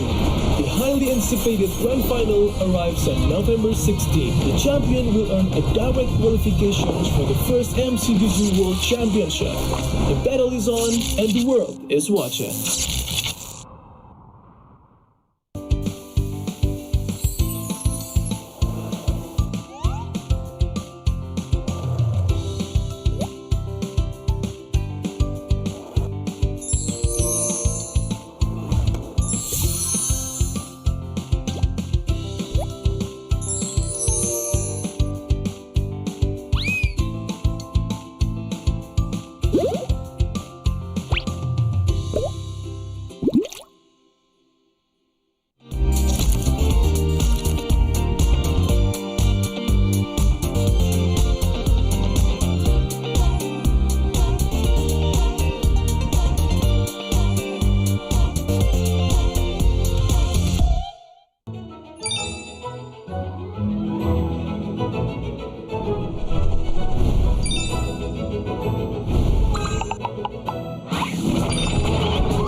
All right, ladies and gentlemen, welcome back over to the continuation of MPL SG Season 10 Grand Finals. Yeah, the score is currently 1-1. We're back into square one just a little bit more. You know, it is Team Evo that took game number 1 in like, what, 10 minutes? And then after that, it is Team Flash snapping back at around, what, 19 minutes-ish. And now we're going to go into game number 3. Team Evo, I think they really need to start respecting the Lancelot coming out from the side of Team Flash. Honestly, I kind of think that the Lancelot might be a very hard commodity, right? Yep. Aether loves the Lancelot, and it's actually also the pick that allowed them to win against KE. Almost to a certain point that it might actually be their lucky charm, not unless it's been used to strike back at them. Yeah, and you really cannot fault with the side of Team Evo, right? The Phobias from the side here was doing everything, absorbing so much pressure from the Moskov, and also to a certain extent from the Yuzhong as well. But when it comes into the later parts of the game, where Ven wasn't able to find Cortese or lock down Vanix, then it's over, right? But do you even send, I think even earlier just now during the decision making, do you even send Ven to lock down Hades at all? Because like Hades is just so slippery, he just dashes away even before you could land anything onto him. Yeah, I think that it is very difficult. It is.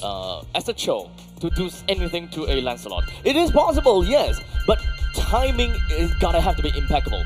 And it's very difficult to time against Lancelot because of external factors. Not only do you have to time it based on, you know, when he uses skill, oh, it's gonna be off cooldown when it comes down to Thorn Rolls. A skilled Lancelot will be able to stagger these skills so that there is minimal amount of cooldown between the Thorn Rolls and the Phantom Execution. Yeah, like the puncture for the side of Hades was literally free. Yeah. It's like that skill was literally online every time, and all of a sudden, hey, there's a Thorn Rose again, and then after that, boom, there's a Phantom Execution, puncture, Phantom Execution. It feels like he's been, you know those rhythm games that you play? Literally, he's just literally playing rhythm games using MLBB earlier just now on that Lancelot. To be fair, Joy is actually a rhythm game. Ha. Okay, yeah, true. You don't really, it doesn't follow the beat, by the way. Oh, you wouldn't be able to tell. I don't play with the sounds on. Anyways, gonna go into game number 3, ladies and gents. It is Flash SG respecting onto banning away the Yushin and the CC and also the Juicin. I think your first pick, the Lancelot, if you're a Team Flash here, seems like Team Evil unable to do anything about that pick. But no, they're gonna snatch that rock away from the side of Team Flash, leaving Aether to go for the Lancelot duty, and Kimi selected for the side of Team Evil. Now, take a look at this. So far, we have been expecting, and of course, to see that Lancelot going to the hands of Evil. So, yep. Okay, so at least it's not in the hands of Hades, I'll say. The Hayabusa, unfortunately, was already removed by the side of Team Evil. Hayabusa works really well against, you know, the squishies, especially the likes of the Kimi, right? You could just go in for the shadow kill. I think Team Flash, I don't think Fanny is also a good idea, in my opinion, because you've got the Grok that will be able to build the walls like that, and then after that just block you from actually just flying around. Now, Team Flash picks up the Yuzhong once again for Bear and also Eve for Cortese. Eve is starting to rise up in the popularity because of the her ability to catch people and also burn people down, especially when you are super tanky. Team Flash currently do have a pretty good front line. And of course, Yuzhong with that zoning potential that they can generally be able to do. This is also going to be discouragement for any form of channeling, I would say. But it looks like Evil, they're going to be looking out for the Lapu Lapu pick. Yep. Kind of tit for a tat between that fighters. Yep, Gear will be on the Lapu Lapu duty this time around. It's going to hack and slash. It's going to work really well, especially when you're going up against an Eve, right? Because you do have a lot of gap closer. Every time when you slash, you also move forward just a little bit. Your Bravest Warrior mode allows you to basically have some form of CC immunity and also damage reduction. So that's A-okay for the Lapu to be able to reach the Eve, especially when the real world manipulation gets activated. Now, Team Evo takes away the Fanny. That's what I was mentioning earlier just now. But there's also a potential Guinevere if Team Flash want to go for that one. Technically speaking, you've got a Yu Zhong that can also do quite a decent chunk of damage through Sha Residue. And all you have to do is just hold them tight right there and knock them up. Team Evo takes away the Fragile. Now they're focusing mostly on Hades' hero for now. So, as you mentioned, it does seem like Guinevere might be that thing. Kalia is actually leaked out at this point. As much as I want to see that Kalia plus Guinevere combo, which is something that Team Flash really likes to go for, which is probably the only reason why I think that they might not go towards that direction, because they don't have a Kalia, so doesn't really quite justify getting the Guinevere here in here. We might see that in the later stages of the game, or rather in the later stages of the series, but in this case, I think that there are some other possibilities, such as a Joy being played out by Hades. Joy is actually really wonderful for the side of Team Flash, right? Like, if you trap everybody inside the box, there's so much AoE. But speaking about AoE, Team Evo, this is a roster that works really well against Eve. And especially when Chusin is already taken away by the side of Team Flash, this is a lot more. You need to find a way to deny Harif all that real estate. Esmeralda, though, is still open, but I don't think Team Flash is looking at that particular pick. The only denial that they have is the Eve. They have Wild Charge for Aerial Effect Crowd Control. Ruby could be a very potential good pick from the side of Team Flash this time around, right? I'm offended, and also the stun to prevent the Zaman, prevent the Harry from just bouncing around with the Zaman Force. You sustain, you pull everybody back into the real world of manipulation, or into the wall as well, as Kurtisi just burns everybody alive. And this is a very scary drop if that goes on A, but hold on, it's going to be Akai coming in for the side of Team Flash. My prediction goes a little bit wide. But there is still some form of AoE, right? The Blazing Duet into the real world manipulation, and Akai can technically shove people all the way to the edge of the wall, or stun people there. That's actually a interesting way of doing it. Now, Akai is a very good answer over the side of Harif. You push Harif out of Zaman Force, and all of a sudden you find the Harif unable to output enough damage. Do we have an X factor when it comes down to a Roma? Is this more of an engagement style kind of thing from the side of Team Flash? They do have counter engage.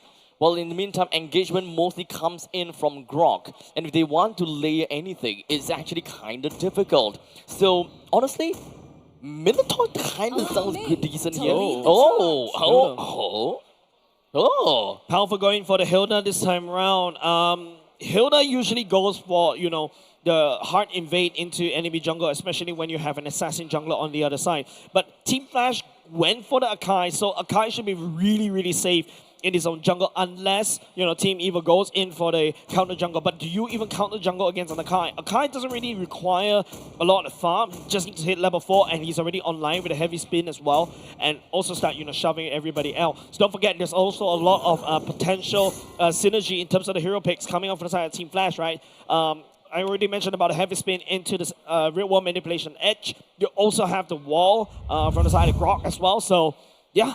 There's so many ways for Flash to maneuver this around, and it can also act as a disengagement tool against Team Evil. And such, ladies and gentlemen, here we go. The draft for game number 3 here in the Land of Dawn with Dangerous Grass. Team Evil currently with 1 win to their name, and Flash Singapore.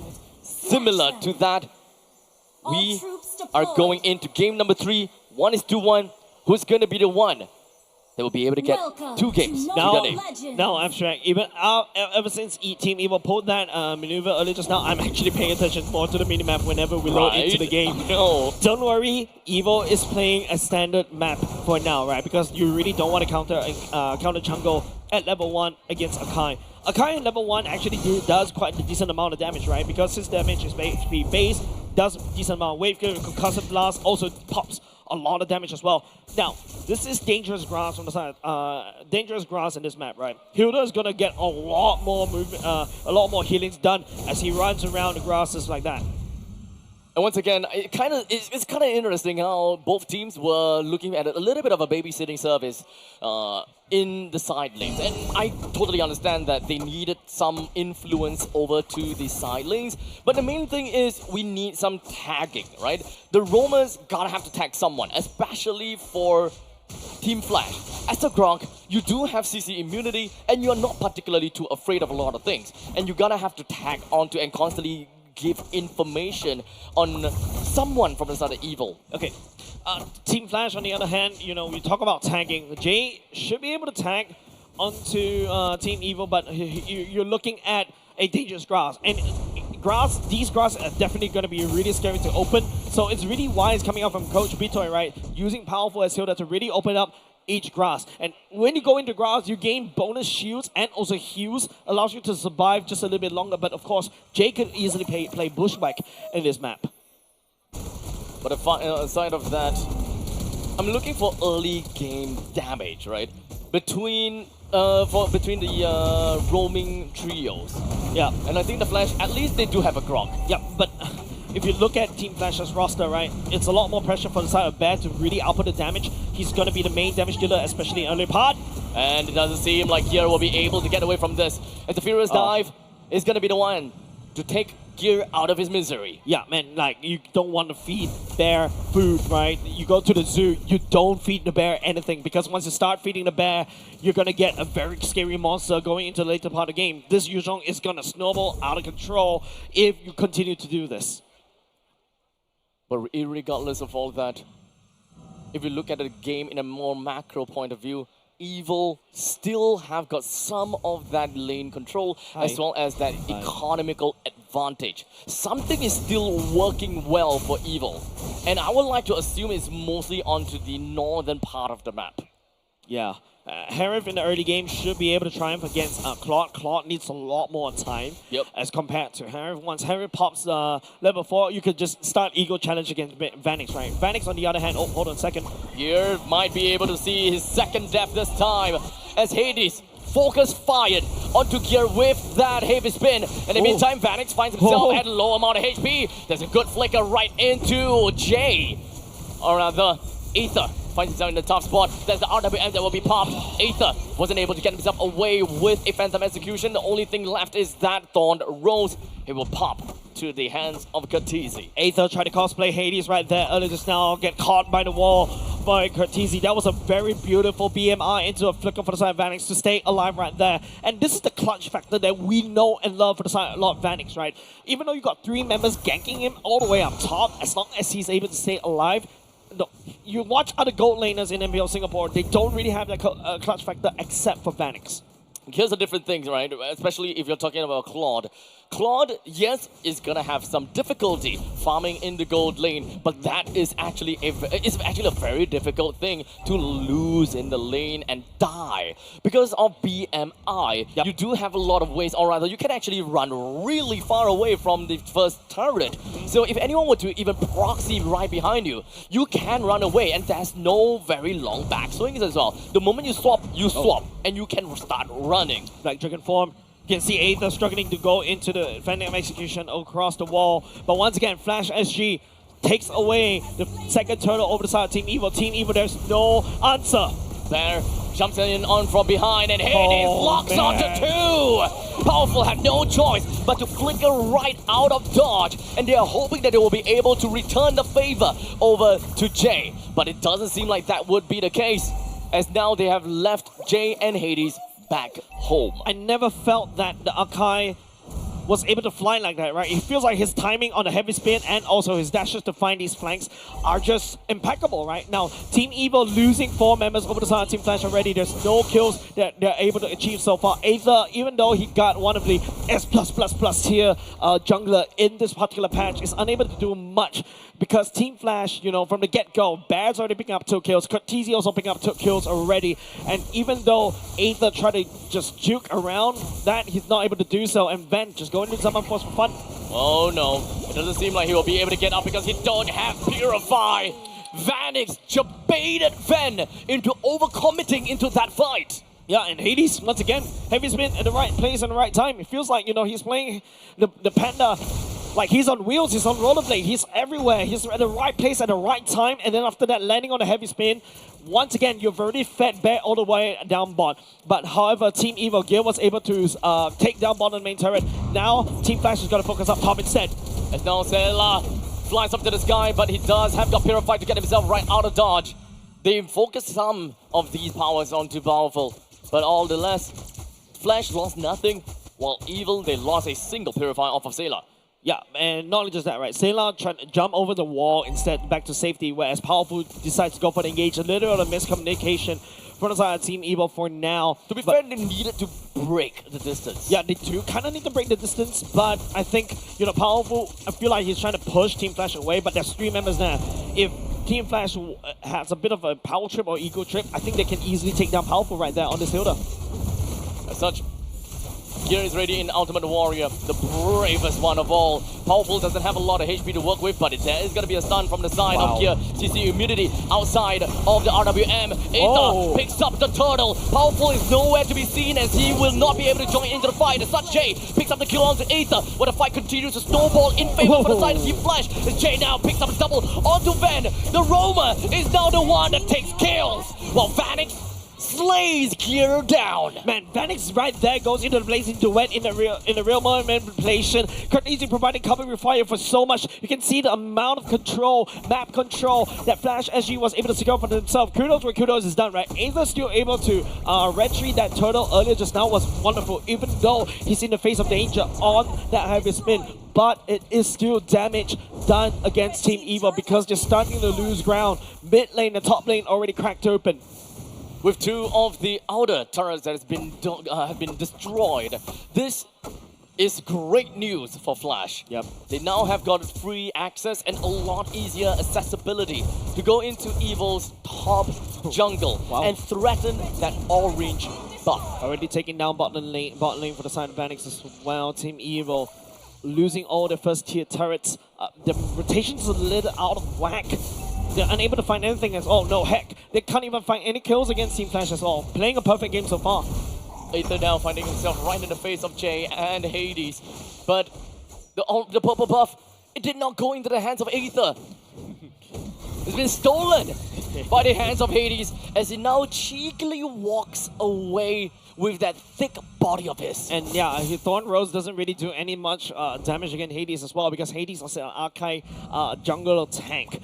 Now, all of a sudden, Team Evil is starting to lose a lot of resources around the map. You can see items are being built by the side of Sailor, the Glowing One, and also the Sky Piercer already built. But it feels like Team Evil is lacking that that finishing blow, that initial burst. The initial burst actually relies on Ben, but Ben finally secured the Feather Heavens right here, but he's already 3 depths already, so he's not really online.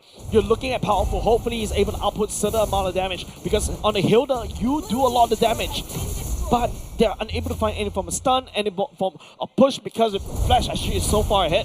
Yeah, so this is my problem, right? When you're drafting a Hilda, but you're unable to input any form of pressure over to the opposite side in the early stages. The early stages for Hilda, that is literally your power spike, even though you don't have any items. Just as you hit level 4, that's where you can instantaneously kill someone that have at least half HP. Their petrified traits for Van's Purify right now means that Jake could land a tectonic charge perfectly and Van couldn't do anything much if he plays his cards wrong. Gear now is going to be opening some space out. Jay's HP doesn't seem to be very healthy, but the Black Dragon form soars above the sky. Jay tried to look for an opportunity, but it does seem like he used his flicker, did not land a good wall charge, or rather tectonic charge. Hades opens up when it comes down to heavy speed, and the rest of the map is coming from the side of Evil, just going to be flowing themselves right onto Flame Flash. They do have got a Summon Force used down, and they will be zoning away from all of that, allowing Gear to pick up 2 kills, and they have now the priority over the Lord. Finally, 10 minutes in, ladies and gents, Team Evil pick the first 3 kills. 2 credits over the side of Gear, 1 over the side of Powerful, and they take the Lord as well. And now Team Evil will have a bit of momentum going into their favor for now. With the middle lane, D1 finally being destroyed by the hands of Evil. They're now trying to balance out the playing field in order to really just go in and go out of the jungles as much as possible, right? Yeah. They want to kind of go for an eye, tooth for a tooth, purple buff for a purple buff. Yeah, there's so much standing go for the side of Team Evil, right? This Lord is definitely going to swing the gold lead back into the favors of Team Evil. Gear was angry once again. He was going in and smash, and now as Team Flash was trying to just retreat from all these choke points, Gear just soaking up, just dishing out all this damage, just life absorbing all the way back. They don't really need vent because, you know, Team Evil somehow found a very good opening because Jay committed to that tectonic charge flicker, misses quite a few people, and Flash SG ultimately got punished for that. I really do want to find out if whether Team Flash really do have got the damage as well as the resilience to be able to last throughout the entire team fight and still be able to bring down passive damage over the side of Evil. Yep. Because you're going up against Ven, you're going up against Aether, Sayla. In fact, there's so many things that is available into the mix of Evil that can deal in number to the members of Team Flash. Yep, all of a sudden Team Evil was the one that has the 2k goal lead in the favor, right? Here with that two kills already starting to come online, the Fury Hammer and the War Axe coming in very clutch right there, the Oracle as well. And now you also got Sayla, you know, with the Sky Piercer stacks, unfortunately not being able to build up, but does have the Divine Glaive already. So Flash SG is going to be mincemeat if they stay in the Kimmy damage over and over again. But also another person from the side from Team Evil is that Powerful securing the blade armor just right there. Phoenix was trying to output some damage over the Powerful, but as long as Powerful fights inside these bushes, especially when we're in dangerous grass, Phoenix might as well just be watering the sea by then. Right now, Kimmy, being the alternative win con, also do have the Sky Piercer for himself. It is a situation where it goes either to Sayla or it goes over to Van as the win condition. How are they going to be finishing off Team Flash? As long as Sayla is able to pop off really early, or rather starts to pick up kills after kills, that is the win condition that will be tilted over to the side of Sayla, and that is crazy amount of damage to really make full use of the bruises of this team. Yeah. But for Team Flash, they have to gun at the fact that the Blazing Duet works well in a full team fight setting. That's right. Or, very late stages into the game, a Claude can deal optimal damage just by standing still. Yeah, and that's why Vanix actually went for the Winter Crown as well. They need some form of survivability, but hold on a second, continue play Jay, looking for a target, Phantom Execution. Aether doesn't want to be the main target right there, has to bugger out of there. The Lord spawns at the northwest side of the map, with Evil not having too much control down in the bottom side, but it's okay, because the main thing is they're looking for neutral objective.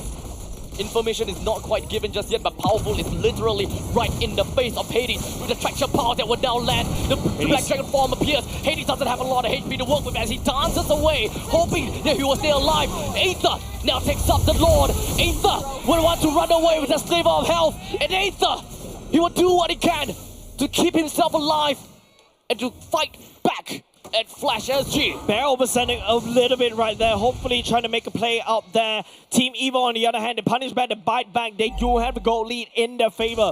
Team Evil acknowledged and found that Vanix on the other side of the map because he's trying to slow push down bot and try hopefully use that time to join the fight around the Lord Pit. Flash SG botched that timing right there, and now they have to defend against this Lord. With the Lord that will be marching in from the middle lane, preparing to pillage whatever that Flash SG holds dear, especially in their own homes.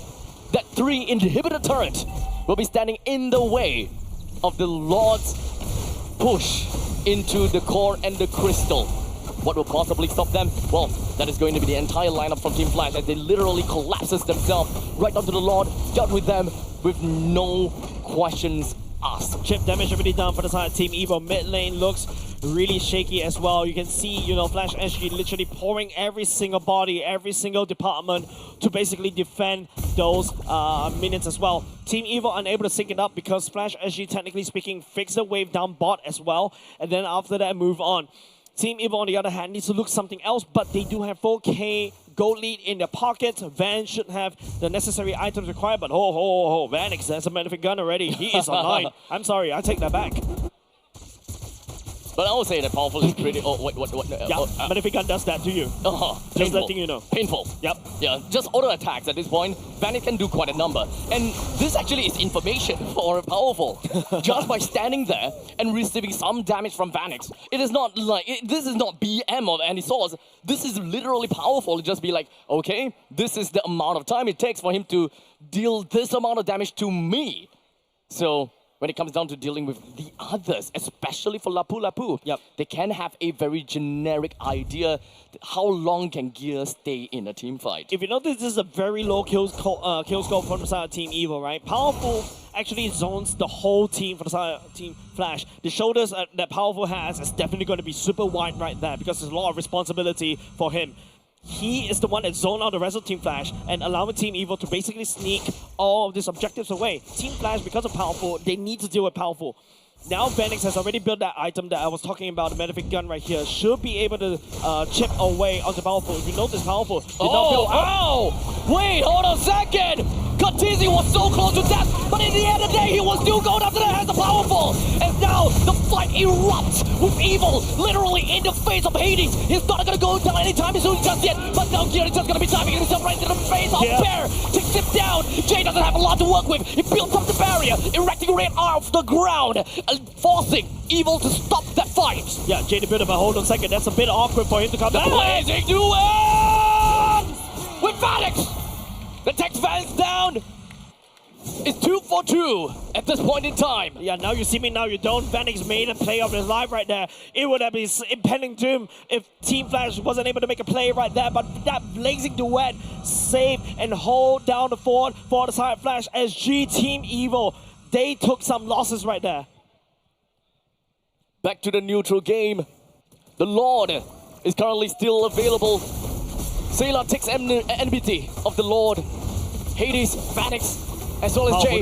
They're posturing themselves up for this upcoming Lord.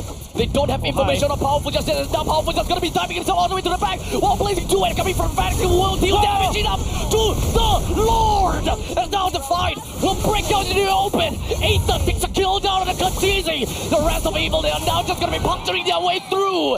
Almost catching up onto Vanix as he will be able to BMI himself out of the way. The puncture and also the Phantom execution. Man, Evil botched that Lord fight earlier just now. Flash SG, you sending Vanix with the Blazing Duet over there to basically wave clear and also stake away the Lord right here. But Team Evil, they're not done yet. They should be able to blitz this right now. They need our push. The Phantom execution that's going to be putting himself so close to Vanix. As such, Evil will tally out the score line by claiming the second game of the series. A back and forth, a seesaw once again. A interesting grand finals for the side of MPL Singapore because, you know, Team Flash, they were so strong in the early game, but then once, you know, the later parts of the game, when they start to make some missteps right here, missing that tectonic charge right there, that's when they start to downfall just a little bit more. Even though Team Evil botched that Lord fight, sneaking that Lord, taking the, losing that Lord earlier just now, almost costed them. And Team Evil, I love that decision making right there, right? It's okay even if we didn't take that Lord, we just bum rush it down. It's just Vanix. What can Vanix do? He's already used his Blazing Duet already. There's really not much that he could do at that point in time. It is a full lineup from the side of Evil, and none of them suffered any consequences in that fight. That dive from Powerful more or less set such a huge threat. Yeah, I think to Katizi, and no, to Vanix, it forced the BMI and it forced that Blazing Duet. And that also means that there is really not much thing that the Claude could do. Because he already BMI'd in, yes, that's the only thing that he could do. He needs to go Blazing Duet and make full use of the fact that he's already too deep into the fight. Yeah, and you know, Bear was actually thinking that, hey, he just needs to try to buy some time and pull the rest of the members from the side of Team Evil away to basically try to delay the fight just a little bit more. Hopefully that's a good timing for him. But he instantly got popped. He's instantly getting melted because of so much burst damage from the side of Team Evil already. And don't forget, it is a kill score that's leaning in the favor of Team Flash. And Team Evil literally won by sheer macro, sheer farm, and sheer positioning and how they maneuver around the map earlier just now. Now, I'm not too sure if whether this is just a theory craft. I don't know I don't know what is in the mind of Powerful. But the fact that he only have I think 1 kill in this entire game, doesn't really matter. He hardly used his damage, or rather hardly used his skill and ultimate. And I think that is more. It is not about cowardice. It's not about the fact that he don't have an opportunity. I think that's conditioning. Yeah, I mean, if you are a gold laner, you're conditioned to run away from the Hilda, right? If you're running away, you're not doing damage. The one that's doing damage, though, is the MVP of the game, Sayla, just letting down fire from afar, just melting down anybody that literally threatens. The Akai coming in immediately gets melted down. And also, there's so many choke points, especially when you have dangerous grass going in. It empowers the Hilda to really go forth, stepping forward, and then after that, just zoning 5 members, just one Powerful. Come on, it's just one Powerful. It's just one Powerful. But I think that Team Flash, they definitely have played enough games to know, okay, a Hilda can deal a certain amount of damage to me. But the fact that the entire game you don't receive that much damage from Hilda, I think that at one point in time you would be surprised no matter what, because of the conditioning that Powerful have never applied onto the members of Team Flash.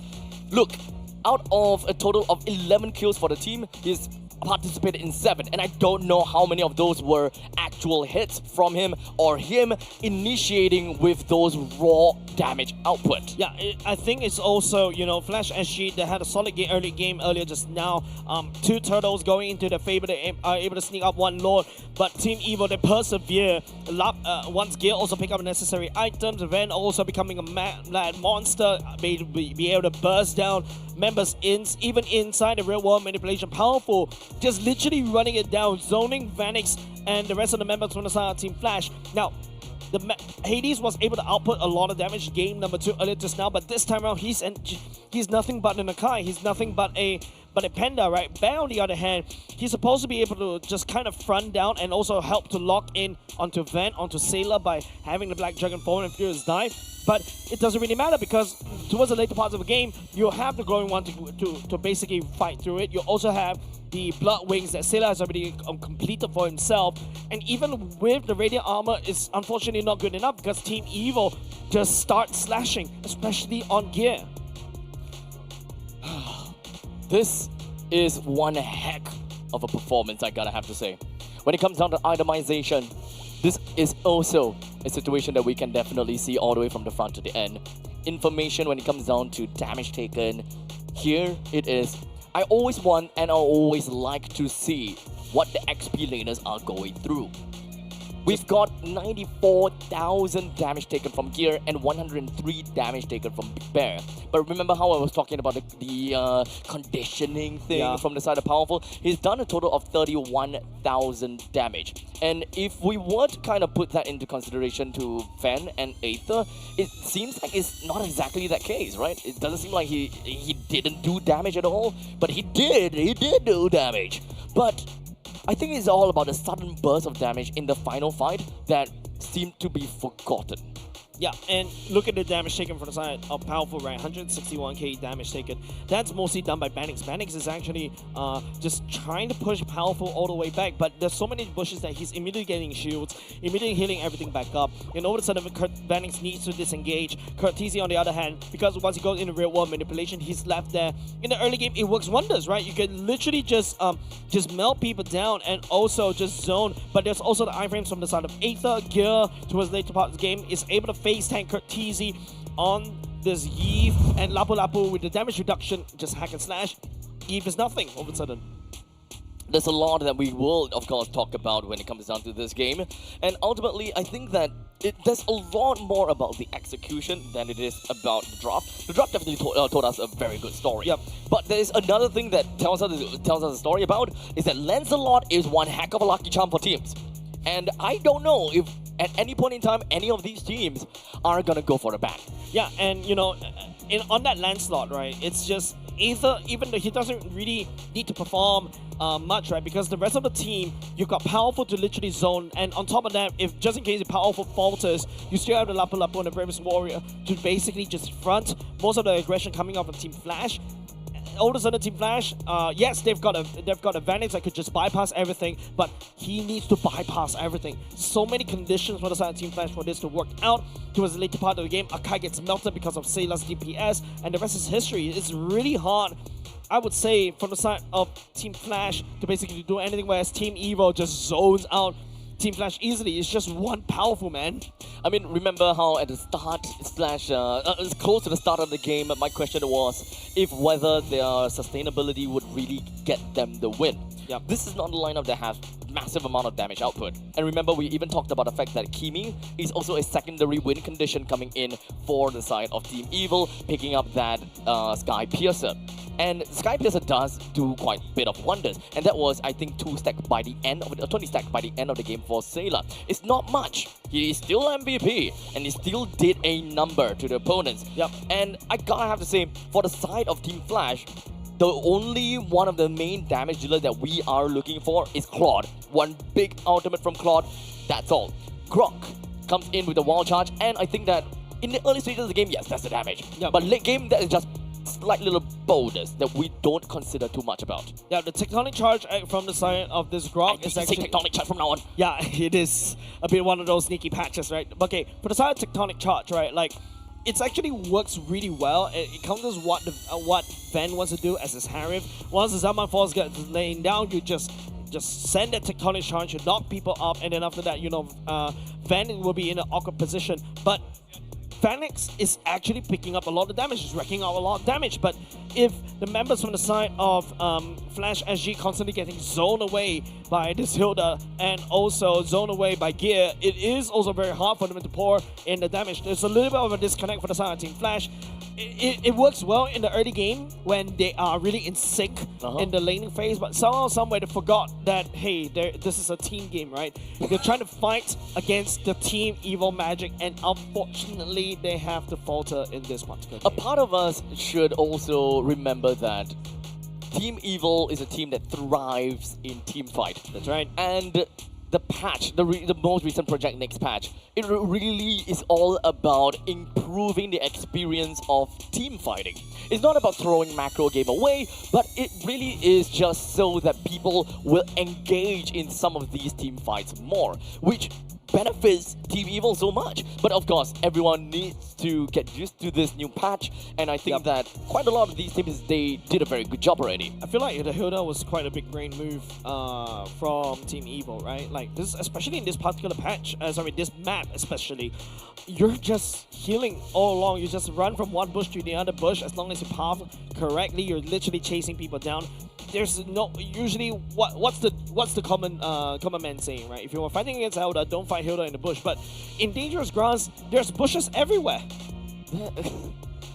That is true. Yeah. Dangerous grasses is quite literally dangerous grass to which and it really helps and works with Hilda's, Natalia's, and pretty much that's all. Right? It's either these two that really have a very positive buff. Well, there's also Chip as well, right? You could just sneak somebody in, and after that appear out of nowhere, and then after that start ganking and the whole goon squad. And Chip, unfortunately, doesn't really see the light of day, especially in the playoffs, as much anymore. I think teams are now more concerned about the like of an Alice that's ready to basically counteract with Chip.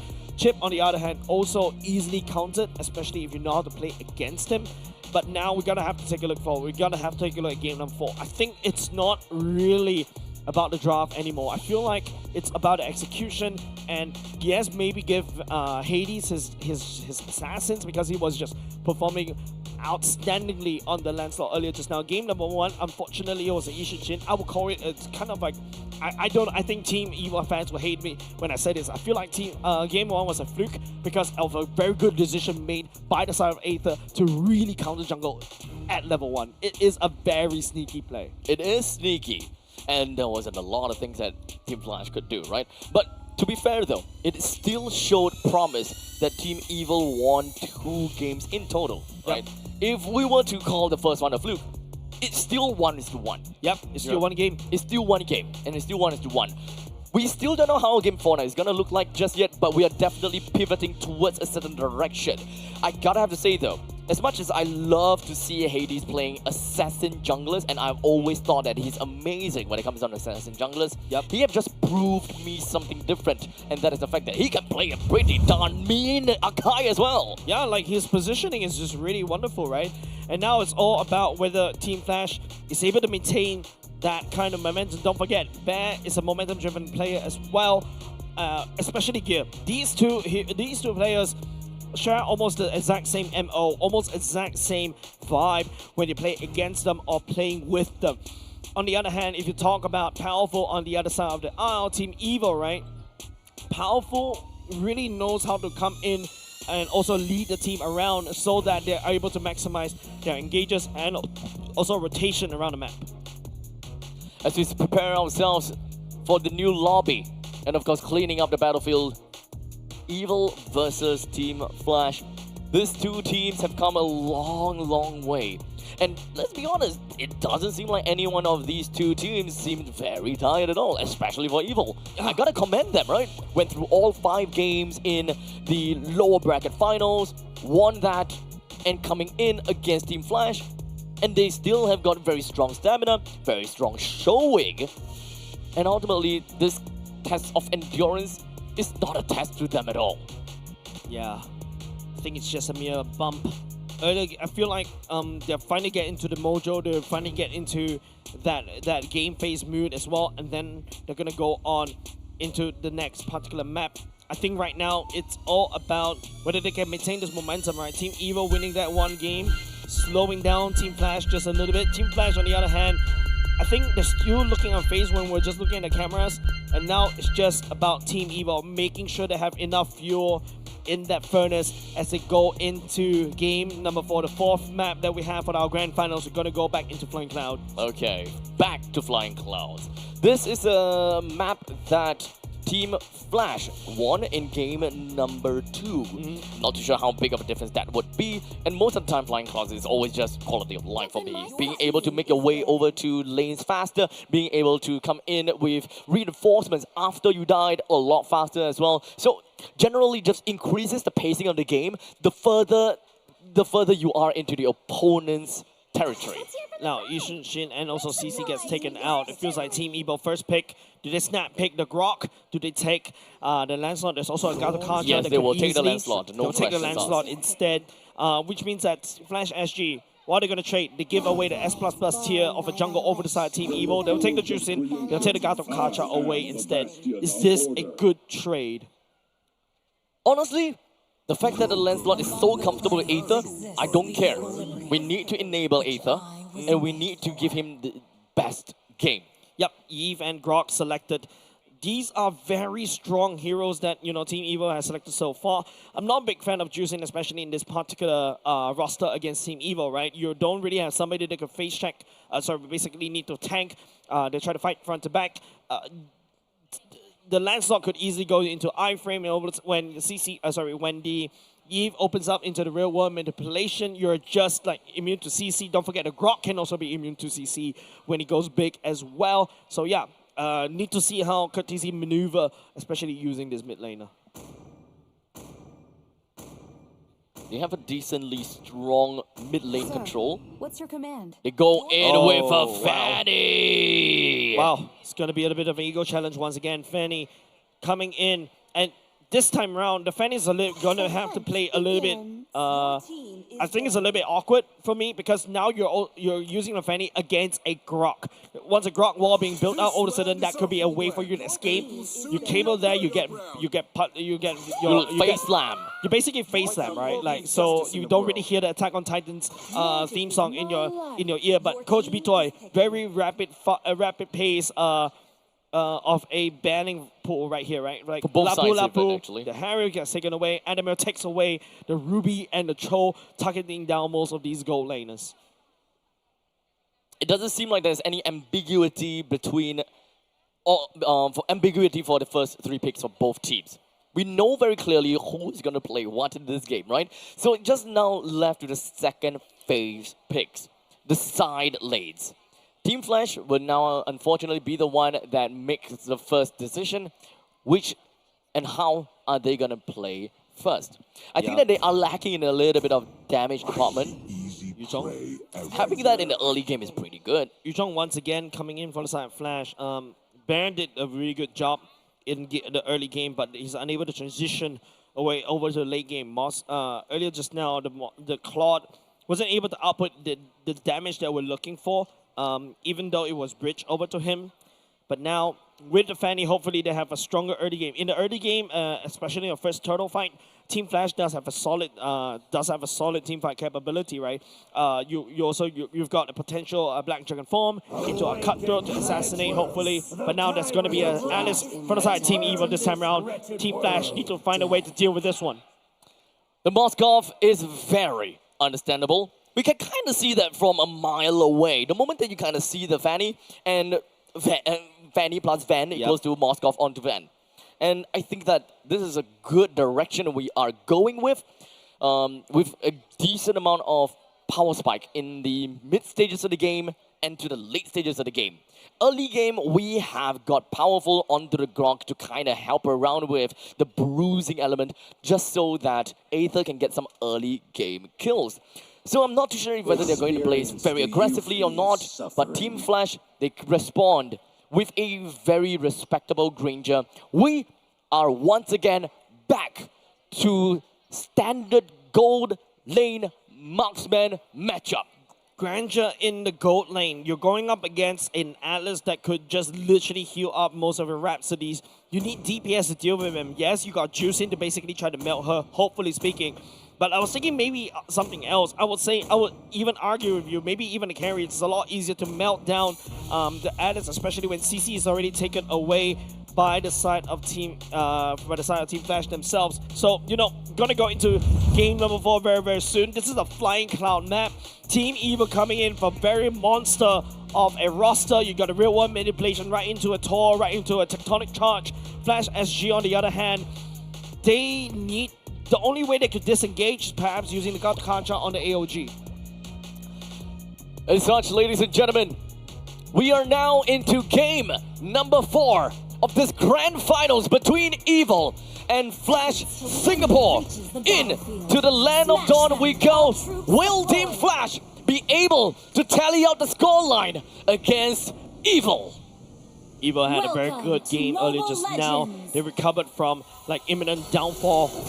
Team Flash on the other hand now playing on the back foot in terms of momentum. Hades needs to have a great game, but it seems like Team Evil is ready for this Fanny. The Moscow being picked up, the Grok as well to counter, and there's also the Eve, technically speaking, also does quite well, right? Now all of a sudden you really cannot walk the Fanny out. The Fanny needs to cable out as quickly as possible. Mid lane turret is going to be so important from Flash. If they do get a very good early game and be able to hold out with that T1 turret in the middle lane, it's going to be great for Hades. However, they also always have to keep a lookout for any possible invasions. This is very similar to how that Joy was played by Aether and constantly just bumping into the purple buff. However, the difference here is that Fanny is very and extremely reliant on purple buff, that he will not miss that countdown timer in a heartbeat. Knowing Team Evil, they're definitely going to play the purple buff as if it's a primary objective, right? All of a sudden, your turtle fight doesn't really look like the main thing that Team Evil is looking out for already. Team Flash, I think they need to handshake and be prepared because, knowing Team Evil, they're up to no good. There, just as a sliver of health, Aether was so close with getting those damage to bring Bear down. But a good amount of Shard residue stacks onto Aether actually brings Bear right back to a very healthy HP. Yeah, and the Petrify gone right off the bat. That means that no Petrify for the first turtle fight.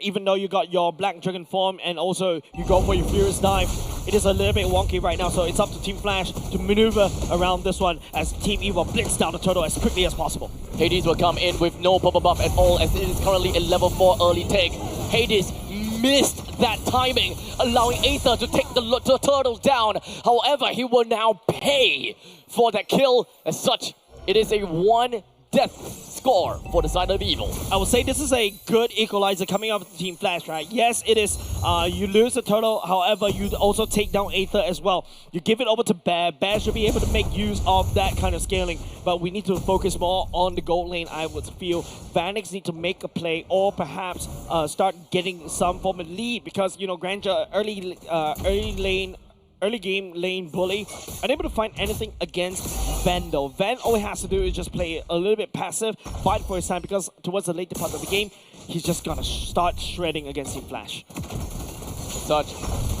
we do have a little bit of a bump in from the side of Evil, literally right in the middle lane. With Hades, he still have the purple buff and he will definitely try to make his way around the map. It's all about high octane for Team Flash. They will run, they will sprint, they will cable, they will make their space right into the face of Evil and try and to look for opportunities for a kill. Yeah, Sonata already unlocked by the side of Vanix and also Hunter Strike. Now Ven has to be the one that plays slightly passive. If you notice, Vanix just bum rushed that Hunter Strike. He's so confident, he's actually ignoring boots as of now. However, we need to also start to see more coming out from Hades. Hades needs to start assassinating perhaps the Moskov. You don't deal with gear as well. Or perhaps start finding Sailor, burst him down before he becomes a threat. We do know that there will be a bit of funneling that needs to be applied over to Aether. He did die once, so he's slightly behind, supposedly. But that's not the case. Aether is currently at level 7, and Hades is on his way to level 7, but he has to wait for the purple buff to appear. Yep. So Team Flash, they need to play around this turtle, and they really need to dance around to extend this as much as possible. The best part about this turtle is that it's not spawning on the EXP side, it's actually spawning on the stronger side for the side of Team Flash, alright? Vanix is more than happy to basically start this this turtle together because he does have a bit of priority in lane. However, if you notice, Team Evil, nice swap, sending Moskov all the way down bot, gear all the way up top so that they can handshake this turtle fight upcoming. With 4 members from the side of Team Flash now huddling themselves together right here on the turtle. If we were to include the gold laner of Team Flash itself, that will be 5. Jay now pushes himself right into the face of Evil and of course trying to take away the purple buff or perhaps just a little bit of a bump. But that's not going to be anything for Evil. In fact, they're not even going to be partaking in that turtle fight.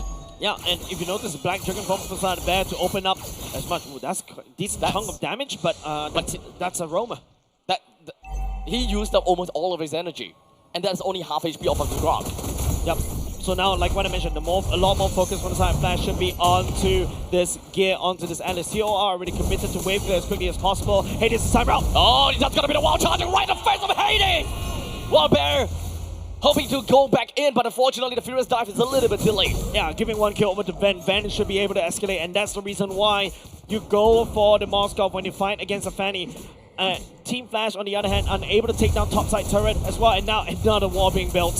It's now petrified. Furious Dive onto Van. The Shara has to do built up. Is it enough? It's not! It's not enough. That's actually a little bit of a sad news for the side of Bear. The wall and the powerful wall and also Van's Spear of Misery is just giving so much misery over the side of Team Flash.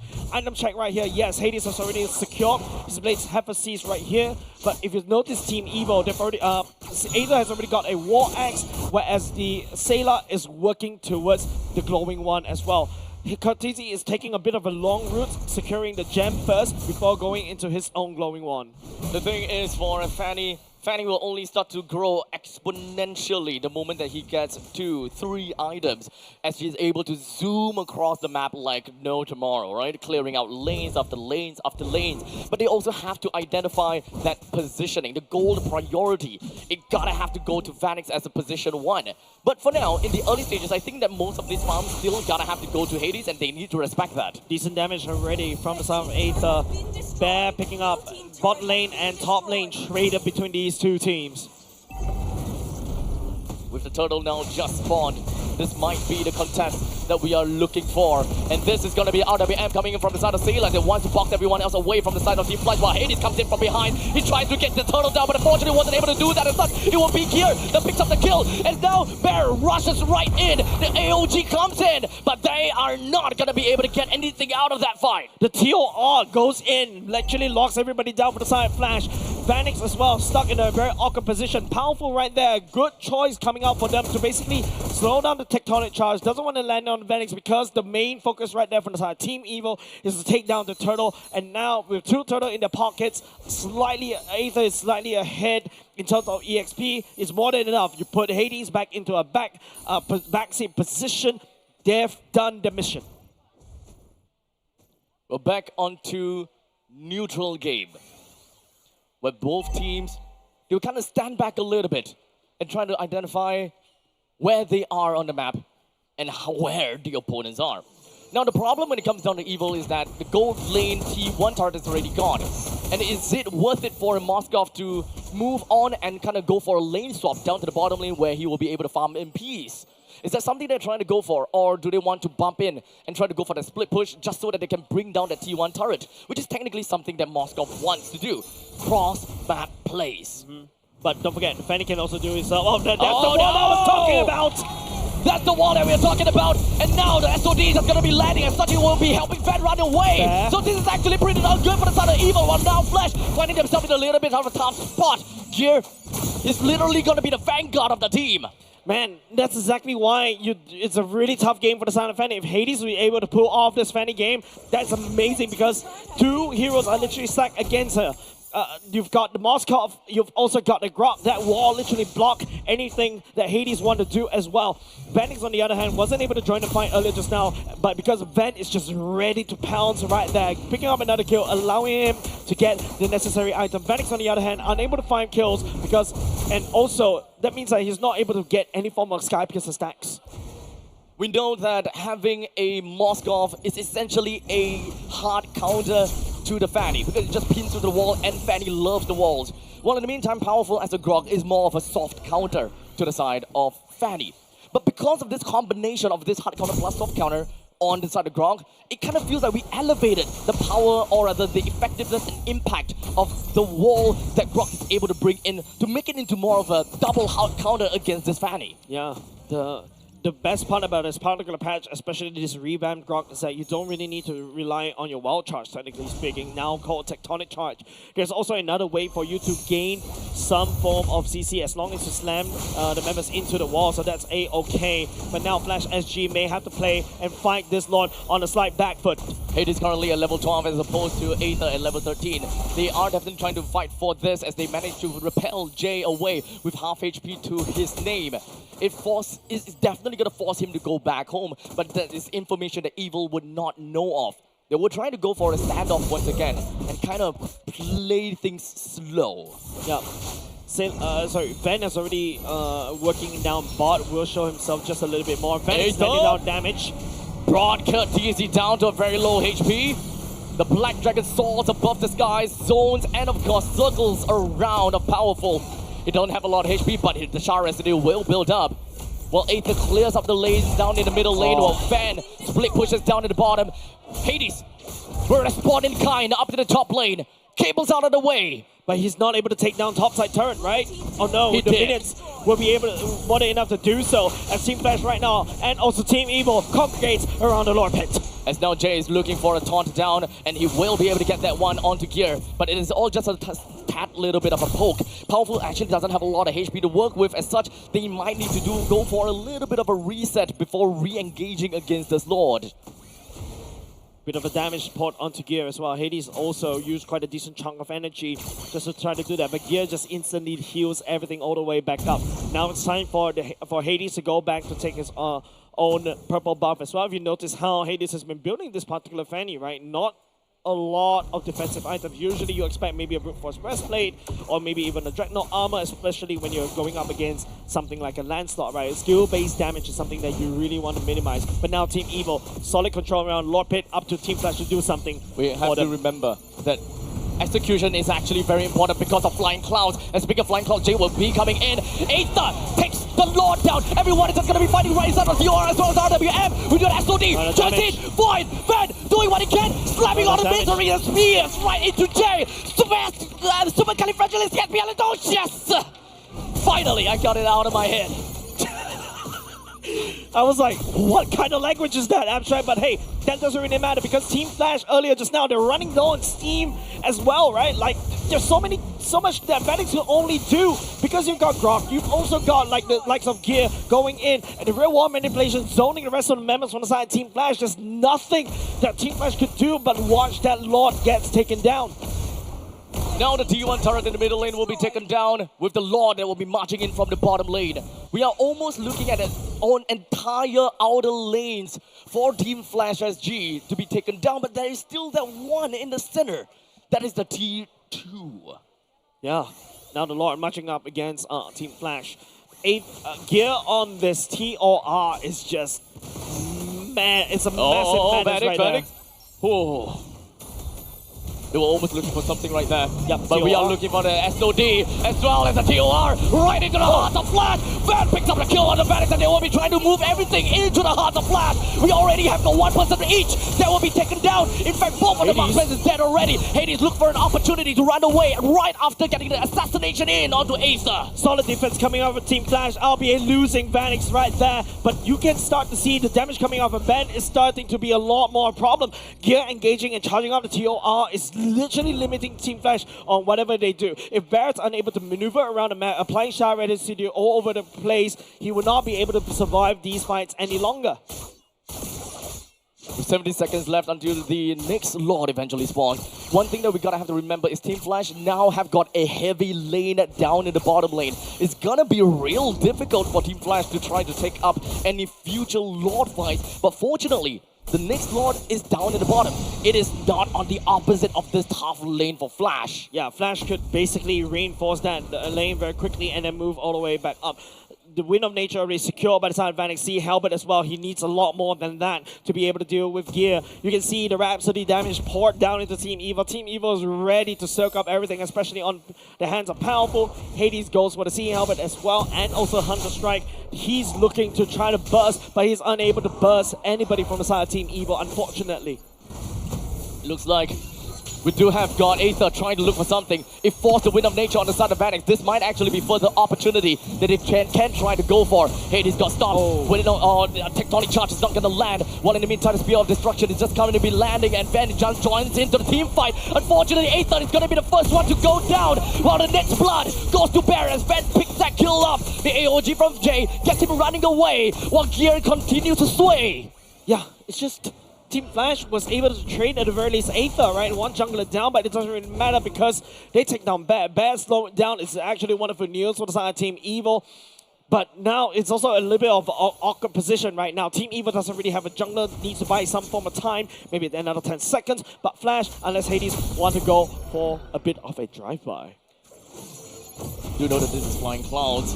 Yep. I'm not too sure whether they have any more clouds for the side of Team Flash Singapore. Be able to do so, right? Hades is on the opposite side of the map. He's actually making his way all the way down.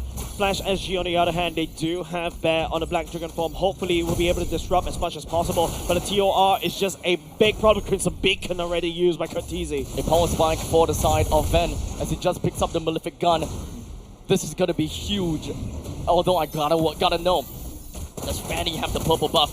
Yes, he does.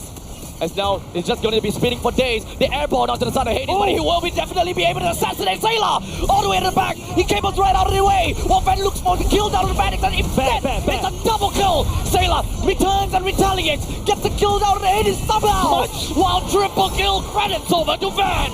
Jay gives the Maniac over to Van! And the worst part is, Flash, there's nobody left at home, left at base to basically defend against this Abstract. Team Evil, that was a Maniac for the side of Van, and now this is the final surge and also the leap as Team Evil secures game number 4. 1 game away, Abstract. One game away. This is match point. Tournament point. Tournament point. Championship point. Ticket point. Coronation point. We are almost at that stage where we crown a new king. But we're not gonna get ahead of ourselves just yet. As of course, Flash is known for their resilience. They're not gonna go down that easily. And in fact, I think that we are gonna be treated with some crazy game in the next one, because that, as we mentioned, is the life of Flash Singapore that is at stake here. Yeah, literally, like, the Flash literally just flashed the light, flash through their eyes. All of a sudden, this is a very awkward position. One game away before Team Evil booked their tickets all the way to Jakarta, all the way to M7. They are close. We are close to making history, not only just in MPL Singapore, but also in the rest of the MPL, because for the first time, it may be a new champion for the side of MPL Singapore, and Team Flash gets their 5-pit denied. I would like to believe that denying a 5-pit, which is a monumental achievement throughout the entire international MLBB competitive world, this is a huge, big matter. Yeah, and the fact is none of the MPL teams actually made it through 5-pit, right? Mostly falter at around 4-pit. But now Team Evil, man, they are just so huge right now. That confidence, that momentum that they have they're just ready to erupt, and they're ready to show who's boss in MPL Singapore. As such, ladies and gentlemen, it's gonna be tough for us to really crown an MVP for this very specific game itself. But what's your MVP for this one? I think it's just I would say Grok. I would say you'll say Grok? Powerful. Yeah, okay. I would say powerful because, man, I think in the previous game his contribution was kind of not done really well, not really given a lot of credit. But this time I'm gonna give credit over the side of Gear on this Alice, on this MVP. In this particular series, something is actually kind of wonky, right? You see a lot of teams prioritize on the Alice, but all of a sudden Team Evil pulls out the Alice, and then after that they basically lock down a lot of things that what Team Flash wants to do, and they're not able to do so. I think that the clue of this game for Team Flash was to fight back with a Fanny. But I think that they didn't really quite expect that the counter and the fight back is something as simple as a Grok plus a Moskov. And of course, I think that for the side of Hades, he have played against these two heroes obscene amount of times in his career. He knows how to go around it. As such, it's not really just about these two picks that really just outright denied Hades of his game. It is something bigger altogether. Yeah. Team Flash finding themselves in the back foot. This is a little bit awkward, right? Hades, like when I mentioned, I don't know why they really forced this Fanny through, right? You've got Ven, you've got the Powerful. These are two heroes that literally counters exactly what the Fanny wants to do. You don't forget, your Gear goes in the TOR, makes easy pickings. You couple Gear alongside with Sailor on these two heroes together. It's just CC Festival. All inside that box, you have the circle, you have a you have a triangle, you have a rectangle, and you have Van that could just teleport from one place to another. It's just a little bit too much for Flash to handle, right? Vanix, even though with the Rhapsody, he's able to get quite a decent amount of games as decent amount of damage with the Sea Halberd and the Malefic Gun, Malefic Roar. Still not good enough because Powerful is thick. You also got Gear, who is also thick, and Van is just throwing spears at your face and just spraying AoE all across. Ultimately, the one that really cleans out the game, or rather, what really solidified the game, gotta have to be a big power spike from the side of Ven, right? Having the Malefic Gun with the enhanced reach the opponents, especially since we saw Aether going down pretty darn early in that previous team fight. That was a tough call, the fact that they no longer have Aether, and they also lost the Lord for that one. And somehow, wait, wasn't that the one that Flash got the Lord? Well, maybe I'm having a little bit of a brain fart. No, Flash did not even get a Lord. If you take a look, look, they didn't get the Lord at all. Team Evil doesn't really need a last Lord, right? That last Lord, they just ran it down in the middle lane right after getting those wins. Yeah, that last Lord was just an excuse to be able to take down Flash SG. Van was so huge earlier just now, picking up a Maniac for the side of Team Evil as well, just literally throwing spears one after another against Flash SG. The spread of damage is just too much to hold. Jay got taken down immediately. Just take a look at the damage taken by the side of Jay. 187k damage, whereas, you know, Team Evil is just really coming online, especially when everybody gets stuck inside the box, inside the circle. And of course, don't forget, you also have the Tectonic Charge from Powerful. Crazy amount of damage going all across the board, especially when it comes down to Gear, right? Taking 122,000 That's kind of crazy if you ask me. But I do want to know, as you take a look at Hades, right? He's been definitely having a little bit of trouble trying to get kills. And in fact, for him to be able to cable all across the map, trying to get his balance the buffs and all that kind of jazz, while still trying to go for assassinations while having two solid counters on the opposite side, it's a tough game for him. It is. It is not an easy game for Hades, right? Hades was able to perform quite well in game number 2 on this land slot, and I was really surprised. Alice was literally forgotten by both of these two teams. And then after that, Team Evil pulling out Alice at game number 4 literally caught, I think, Team Flash off guard. There's also a case to be made as Gatakacha. Yes, Gatakacha is also a really solid roamer. There's also the Juicin, which is also a prior pick for quite a lot of these mid lanes. But from Flash SG, who do you land the lantern on for the side of Juicin, right? There's not a lot of people for you to do that. Grog would definitely bum rush towards you and then slap you to the wall. Yes, Nutrition can try to kite, but the Grog Tectonic Charge could just easily catch up to you very quickly. You got a land slot that could just go for iframes. Eve, what are you trying to do? Crimson Beacon onto him? Yes. No. You immediately get burned. You immediately get TOR right in the face. So no, I think it's most of the time, it's also a very hard game for Curtizi to be able to do enough damage as well.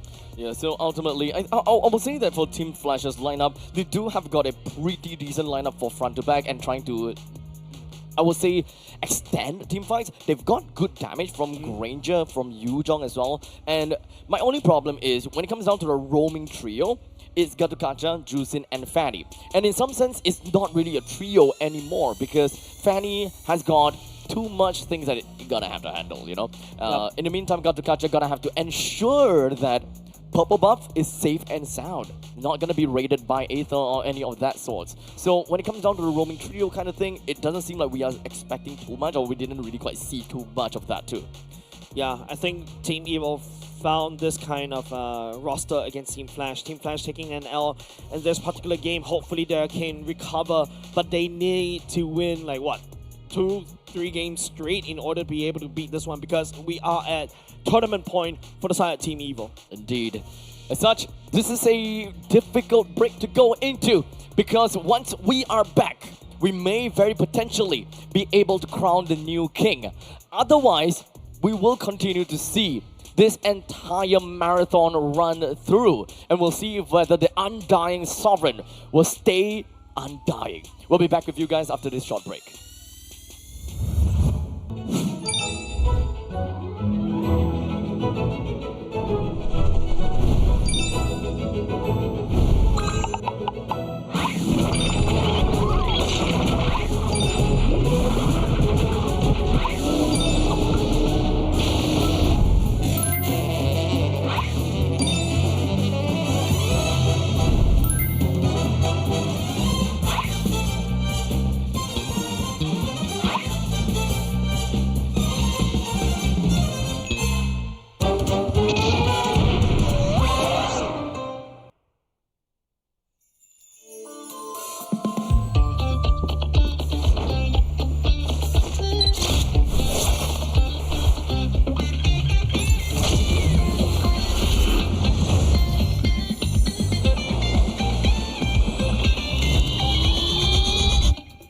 To Double 11.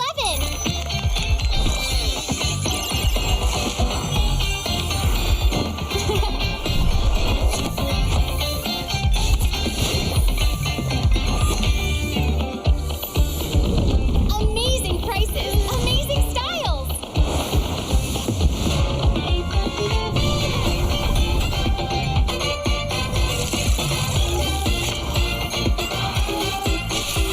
Win big in Mega Draw.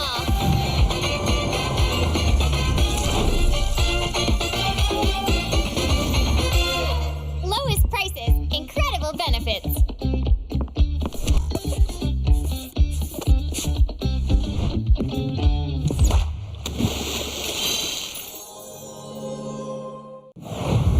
Welcome to MCGG Rising Stars.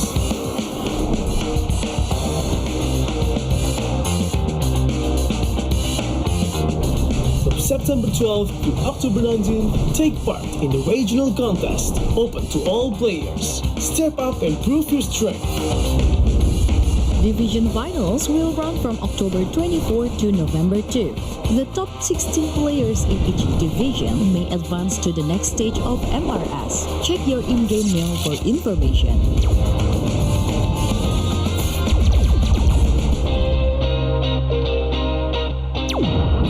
The S3 Finals group stage kicks off from November 8 to November 9. The top 6 players from each group will qualify for the S3 Finals semi-finals. The semi-finals will be held on November 15. The highly anticipated grand final arrives on November 16. The champion will earn a direct qualification for the first MCDG World Championship. The battle is on and the world is watching.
To Double 11.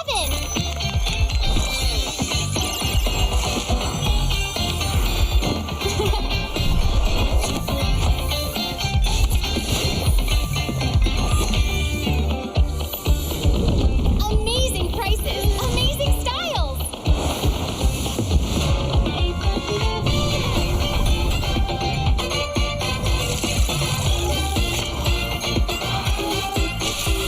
Win big in Mega Draw.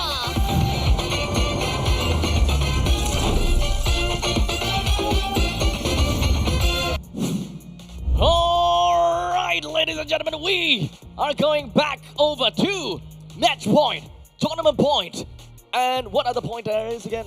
Game point, History point. sorry, History point. history point, And center point. and at center point. That was actually not too bad. Thank you. Ladies and gentlemen, welcome back once again. We are here at Centrepoint and we are at game number 5, where Team Flash only managed to take a single game out of Team Evil, while Team Evil has managed to get a total of 3 games to their name, putting themselves at match point. One more win, and they will usurp this undying sovereign. Yeah, literally denying the 5-peat dream coming out from Team Flash, right? Also denying the fact that until this day in MPL history, none of the teams had a 5-peat win, especially in MPL, in their respective MPL, because, you know, Team Evil, you know, the rising stars, the rising community heroes from the side of MPL Singapore, hailing all the way since Season 3 as well. They've really come so far, and I'm really proud on, you know, especially for the likes of powerful Sailor and also Gear, Van and Aether as well, especially Sailor and Gear. They haven't represented Singapore for quite some time already, and earlier just now when I was bumping into them before they were at the toilet, during the toilet break, they were literally like shaking in excitement. They really want to book that ticket to M7 to Jakarta. Everyone is extremely hungry at this point in time, and Evil, they are at arm's reach to this ticket.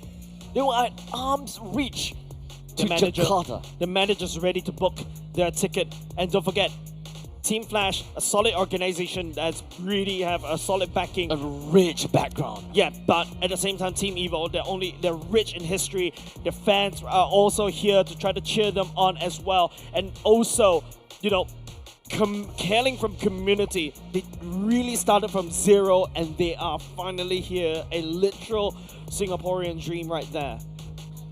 When it comes down to Flash Singapore, they literally made gamers or turned gamers into heroes. With, of course, a 4-win streak. They were everyone's heroes, alright?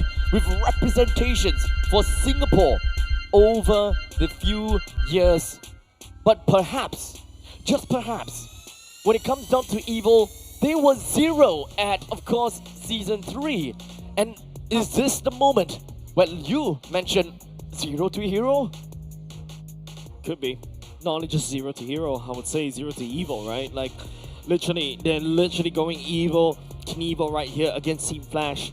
But we really have to see, once again, we go into Dangerous Grass. Team Evil pulled off the Hilda in Dangerous Grass before. Would they do the same this time around? With Chusin, Yisun Shin, and CC, they will go over to the side of Flash. Those are the bans. While for Evil, they have banned out the Hayabusa, Farsa, and Kimi.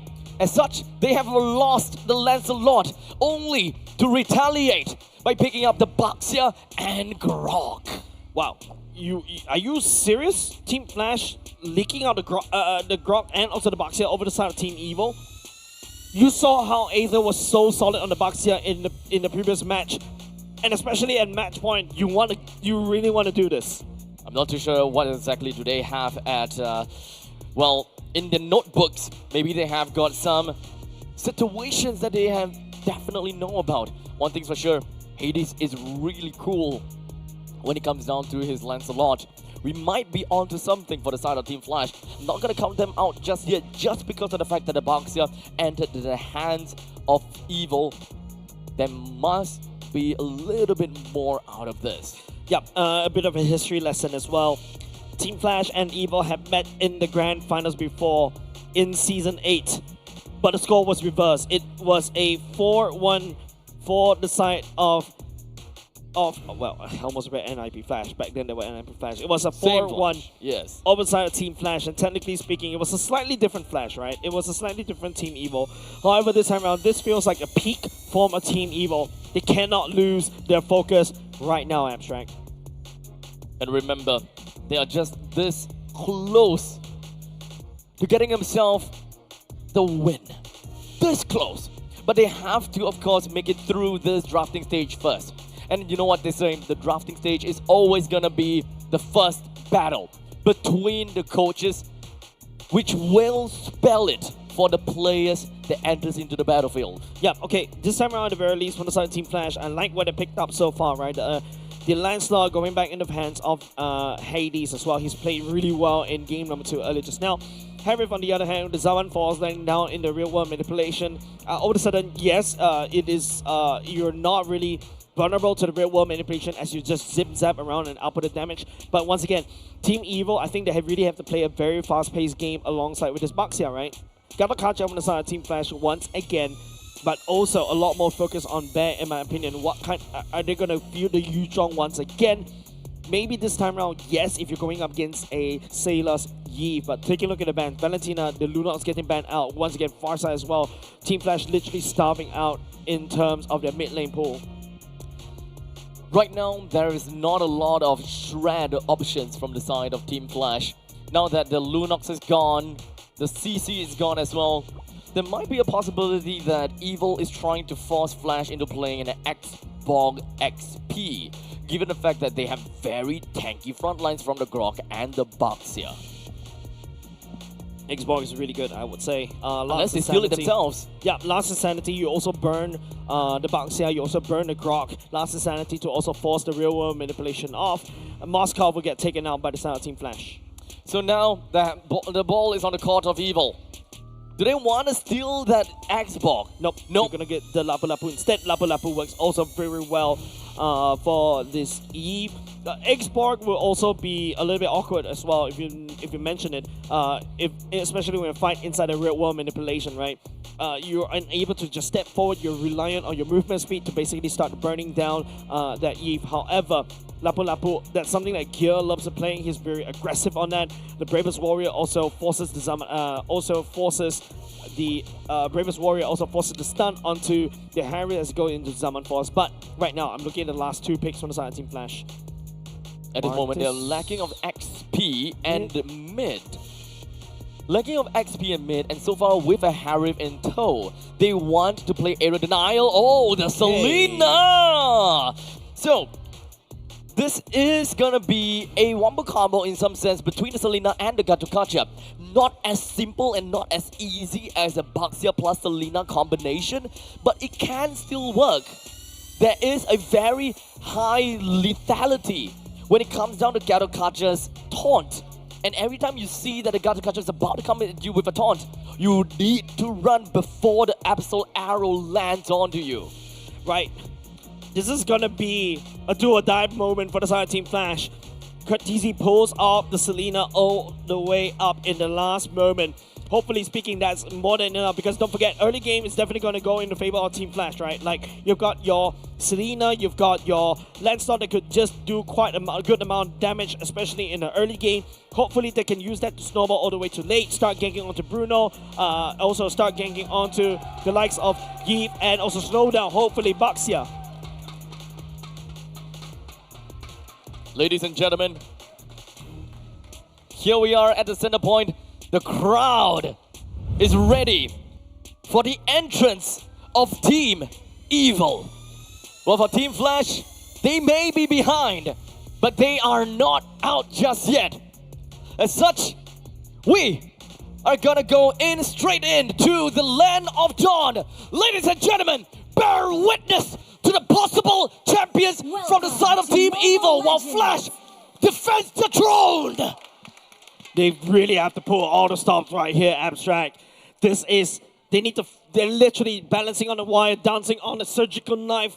One false move. If you botch the early game, it is going to be over. We've seen this before for the side of Team Flash. Team Evil, on the other hand, like what I mentioned, the Baxia pick from the side, Team Evil is going to help them out in the early game, and I want to see more. Kurtizi is going to start off taking quite a bit of damage already from the side of the mid lane. Right off the bat, we're looking at the lane priorities. And of course, whenever you look at the Grok Plaza Yeep, you always know that the wave clear will be crazy. But look at Kurtizi. Oh, he's just shoved right inside of his middle lane. Doesn't really have a lot of opportunities or any form of help from the Gatukacha, because Gatukacha is all the way at the top lane supporting that Harif. Yeah, and the interesting part is Kurtizi definitely needs a level 2.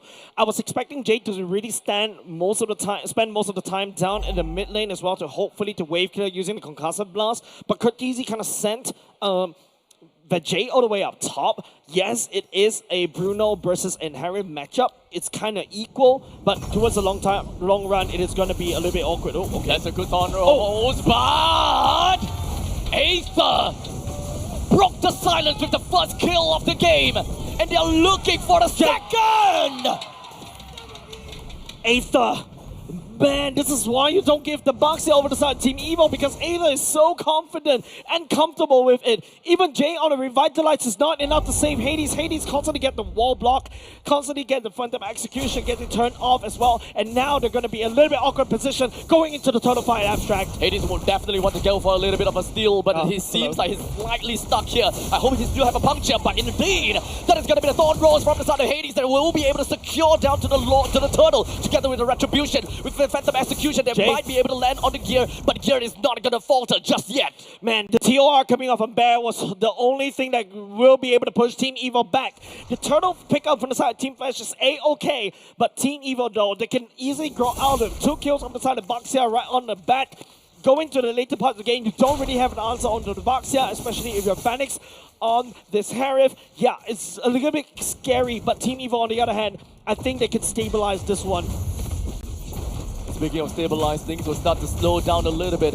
Even though we have a small little skirmish up to the top lane, it is not really something that will bring Jay down that easily. We have got Evil that is really just creating a diagonal space between them and Flash by trying to take a little bit more control off of the river lines. Yep, Bear going directly into the Oracle, skipping the Molten Core, but Gears worked on his Fury Hammer already, should be going into some form of magic resist. If you take a look from the side of Van, also first item is that Heart's Claws. Heart's Claws versus what Vanix needs to secure for himself. He needs at least a Feather of Heavens and a Stylium Scythe. These are very expensive items compared to Heart's Claws because Van would just escalate out of control. Hades, on the other hand, that turtle pickup is definitely way okay, but Aether could just easily slam into anybody right now. Crashes onto Jay. The Void Crystal that slows Jay down. Jay will take the L that easily. What a wild charge from Powerful. Sends 2 person flying up to the air. RWM to further supplement it. Forces Curteasy as well as Hades to back off. The window, the early game window for the start, Team Flash is starting to disappear because of Aether, and now, okay, TOR. But the flicker from Powerful, he gets himself right away and ensure that he don't give any needless kills to the side of Hades. But in the meantime, top lane, Vanix! Oh, the tech. The Imperial Rage not good enough. Ven will be able to survive with a sliver. But like what I mentioned, the early game for the side, Curteasy is starting to fall just a little bit. Team Evo, on the other hand, they will escalate out of control around the mid game unless Bear finds a solid TOR. But in the meantime, Gear is literally going to be in the face of Bear. They know that there is a possibility that the TOR will happen and that will catch on to everyone. So they play things down a little bit slowly with only, hey, Aether is just spinning around and he still managed to get a kill down onto the turtle. Curteasy doesn't have a lot of HP to work with, while Gear single-handedly is just holding on to 3%. But alas, he will still go down. Curteasy baiting out, but the main target will be Vanix all the way up top. The worldie will be committed. Vanix actually trying desperately to survive. As we are inching closer and closer to the demise of Flash SG, the morale and tempo might be low due to the fact that we're looking at a 3-kill deficit, and to make matters worse, we have the top lane T1 that has been destroyed. At least Bear responds in kind with a respective push down to the bottom. You can see how fast Van actually tears down the top side turret, right? That's the power of the Bruno, a massive siege unit. And we haven't seen Curteasy, using this Selena to his greatest advantage. Take a look right now, building towards the glowing one. First, looking for more like a late game Selena, hopefully. But late game Selena doesn't really work well if you're constantly having to fight backwards, because Jay is the main punching bag for the side of Team Evo. He's taking out Jay like it's nobody's business. AOG. Aether meets his will, but the AOG climbs down over to the creep wave. Powerful tectonic charges himself right out of dodge. They do not want to participate in that fight anymore. But in the meantime, it does seem like Gear managed to spy onto Hades while he goes in to take the steal on the purple buff. There is creep waves, so it's not going to be easy to crash down onto him. Thorn Rose right there, the iframes will be allowing, him to just survive the clash just a little bit, because Gear and Aether were looking at Hades like it's food. Right now, Flash SG really need to play around his choke points, wait for Vanix to scale up as a very late game Harif, and then let's play around the choke points. But choke points is where Team Evo also truly shines, right? Sailor could just go in the real world manipulation. The tectonic charge could come easily, and don't forget, the bravest warrior, just one straight line down, everybody's stunned. I do want to see a little bit more wombo combo between Jay as well as Curteasy. There isn't a lot of opportunities for Flash to just root someone down or to stun someone down in order to really ensure that Curteasy is able to land a very good Absol Arrow.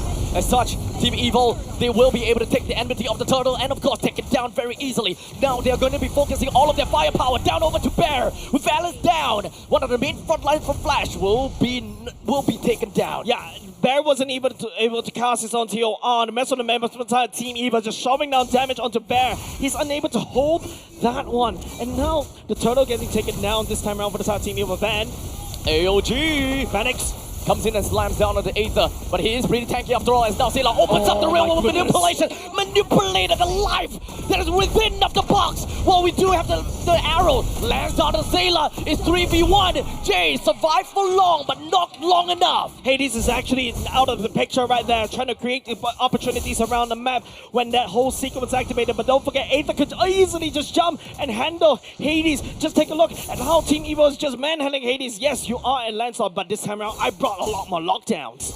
And let's not forget, Hades currently at level 12. This is one heck of a level disparity between him and Aether.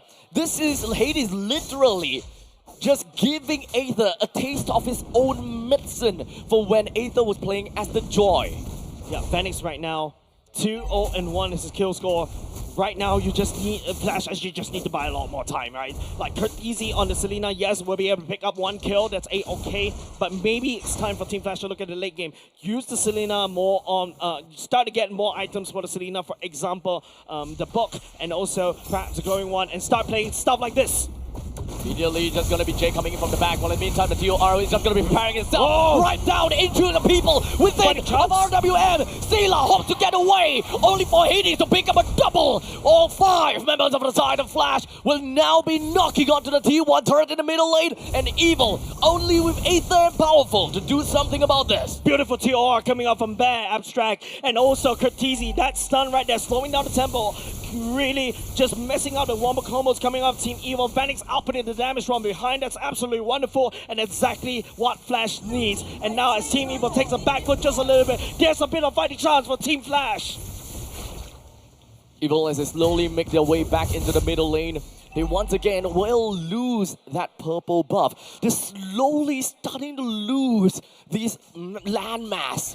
And they're also starting to lose some of these free gold that are scattered all over the Land of Dawn. The moment that they start to lose even more of these standing objective, the worse the situation it would be for Evil. Twilight Armor being secured by the side of Team Flash already, especially in Bear. The book, these are 2 core items for the side of Selena. Flash, on the other hand, item check for the side of Harif does have the Feather Heavens and also the Starlim size as well. So he's technically online, and Hades, on the other hand, man, trust him as this one. But TOR, he's just gonna be landing on the one. Bear. Aether is the only one that is eating that. While Bear engaged into nothingness. And got one only, so he's just gonna suffer that fate. But Jay somehow, he got caught.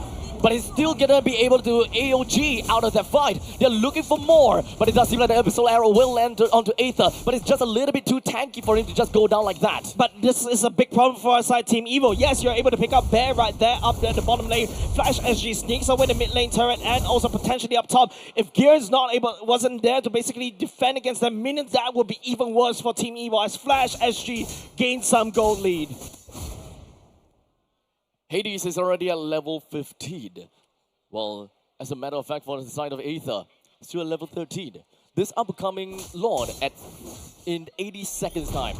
Aether needs to do something within of this 80 seconds to catch up in 2 levels. Otherwise, the 50-50 is definitely going to go towards the hands of Hades. Wait, wasn't Flash on the deficit early game? Well, not anymore. What? Wait, Hades was actually power farming all the way, sneaking, jungle creeps away. That was layering, and then Aether all of a sudden is playing on the back foot. The retreat battle is definitely going in the favor of the side of Team Flash. Evil has effectively lost 3 purple buffs. Let's remember that. 3 purple buffs, and Aether finds it difficult to continue on with getting decent amount of farms. Curtizi stunning up Aether, just a bit of a tickle for now. Curtizi needs more of that.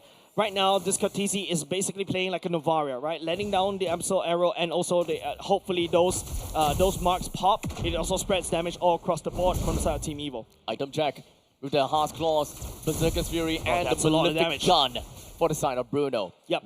There's a lot of damage already for the side of Ven, right? And Holy Crystal secured by the side of Vanix.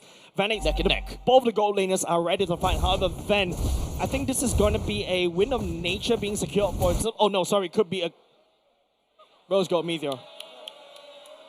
Frog Cam is very, very important. Yes. Because now we ease the tension just to prepare for this upcoming fight! As Hades, he goes down, and so will Ven! 2 of the members coming from, 1 of each member from the side of Evil as well as Flash. They're all in a very difficult spot. With Powerful, just slip off, help me walks away. Ven is gonna be the next person down. So parts 1 and 2 from the side of Flash is already gone. Curtizi flickers away while they are trying to go back for a continuous fight, but Bear wasn't able to sustain long enough.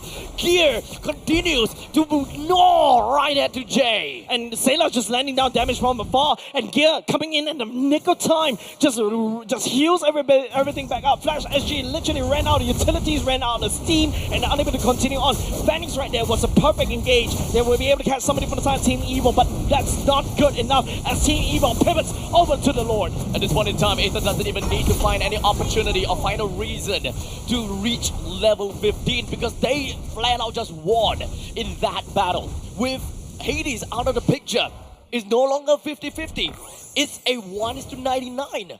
With a retribution, he would get that. Yeah, brute force breastplate secured by the side of Hades. Hades needs a lot more tankiness and also the CD that's provided. Hades is literally power farming every single jungle creep right now, trying to get as much or deny as much creep against Team Evil for now. Aether with that Lord takedown has escalated all the way to level 15, but Ven on this Bruno can juggle balls and also output quite a decent chunk of damage. Rose Gold meter secured by Ven as well.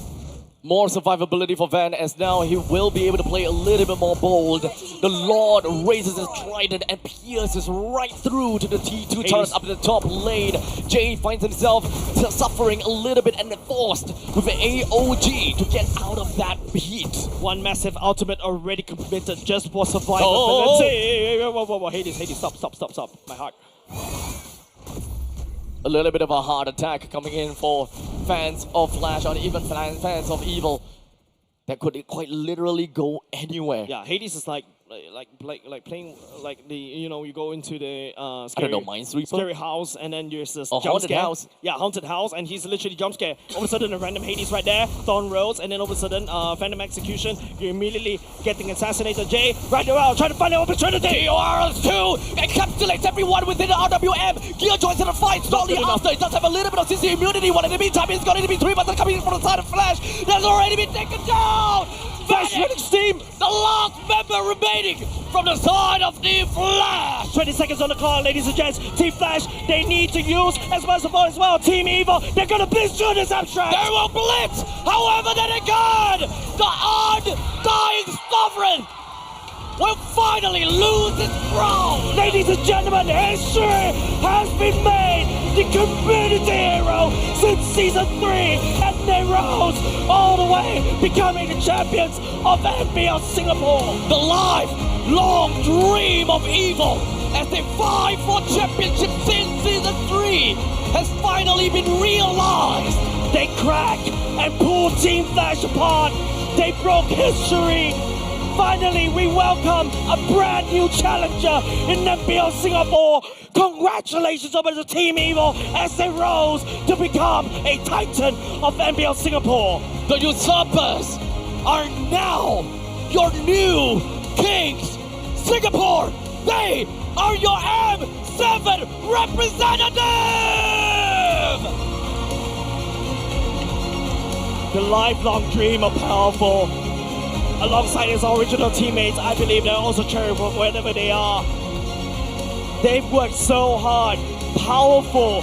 My goodness me, this kid has grown so much. Season 3, we're laughing him like a joke of a jungler, but now he's here. He is the roamer that led Team Evil, the anchor of Team Evil. Remember, we started this regular season with saying that this is Team Evil season, and this is it.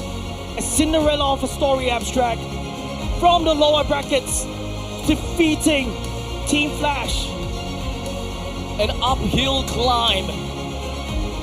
They've went through it all. Meta changes. Changes in roster. Playstyle changes. And finally, they conquered it all. And they took the chance here in Season 10. Crowned themselves champion, and now within arm's reach of the trophy. Man, that must have been super proud. I'm super proud of this team. Shout out to Riz. If you remember, shout out to Riz as well. He's been cheering on this team since season 3 as well. One of our casters. Man, what a beautiful season 10 abstract. We have to also remember when it comes down to the history of Evil. There were many changes when it comes down to the roster. Powerful has been in the roster for the longest time ever. Season 3. Piloting as the team leader, the jungler, then the roamer, the team captain, everything, the coach. And then we have Gear as well as Sailor. that join in to this team with the same kind of hopes, especially when it comes down to Zayla. He's been sticking with Powerful ever since his days of prime were thought to be over. Yeah, the power of friendship also coming in for the side of Zayla and also Gear, right? I'm so proud of these boys. Man, amazing games, amazing series as well. Team Flash, unfortunately, faltering right there. Team Evo is gonna be the main devil right here. I gotta have to say, as much as possible, we will want to hail our new champions. We gotta have to give this time also to say thank you to Team Flash. It is a rough time for them to not be able to continue to the 5-beat. Ladies and gentlemen, we gotta have to give a huge thank you and of course a round of applause to Team Flash for their great showing going up against Evil. Man, just gonna do a bit of fist bump. A very well fought there for the side of Team Flash as well. Of course, Team Evo, like what I mentioned, the Cinderella story coming in to fruition. Fairy Godmother, look at them, smiled, gave the blessing as well, as the Team Evo should be making their way to pick up the trophy very soon. But before that, huge shout out over to Team Flash as they make the final bow, as they bow out from MPL Singapore for now. They will not be going to M7.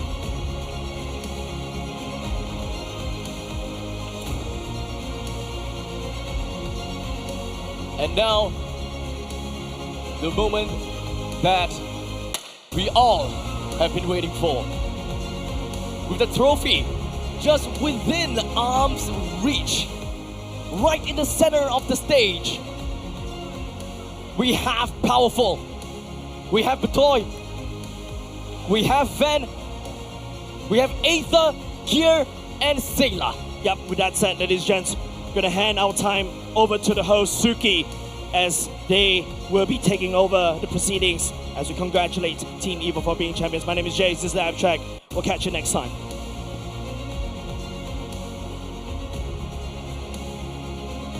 Oh, all right, ladies and gentlemen, just one moment before we get too excited. First, we got to present the IT check over to the winning team.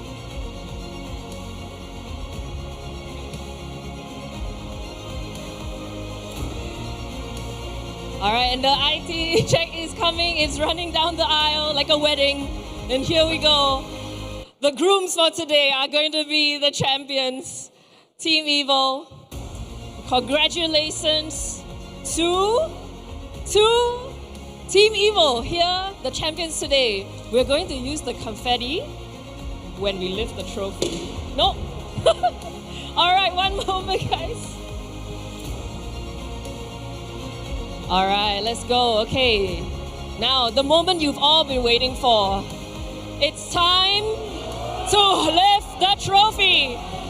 On the count of 3, 3, 2, 1, Evo!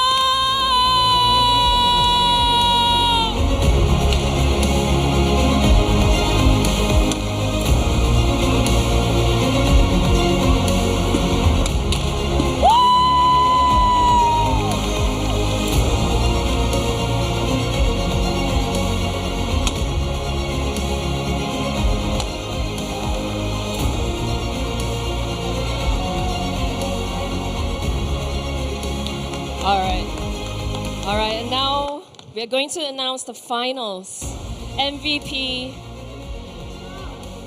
Guys, do we have any guesses of who it is? Of course, how can it be anyone else? But the man, the myth, the legend, the heart of the team is going to be Powerful, who is our MVP!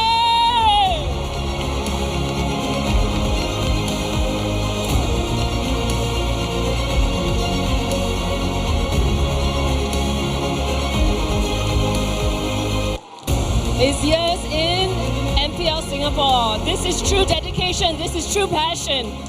And this is what Powerful has worked all this time for.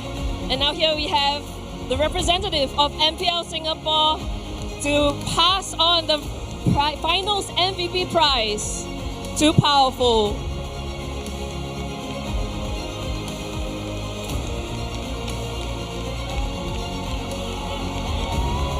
Give it up for Powerful!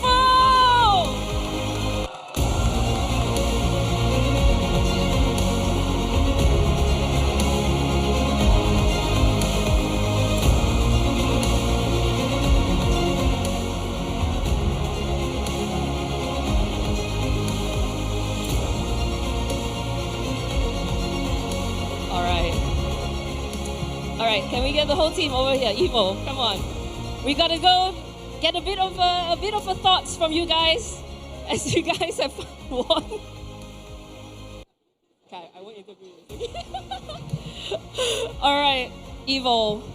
I'm gonna ask the question. Anyone can answer. Powerful might be a bit emotional right now, but how does it finally feel being crowned the champions of MPL Singapore? Okay. It feels amazing. All of us have been chasing this since last time.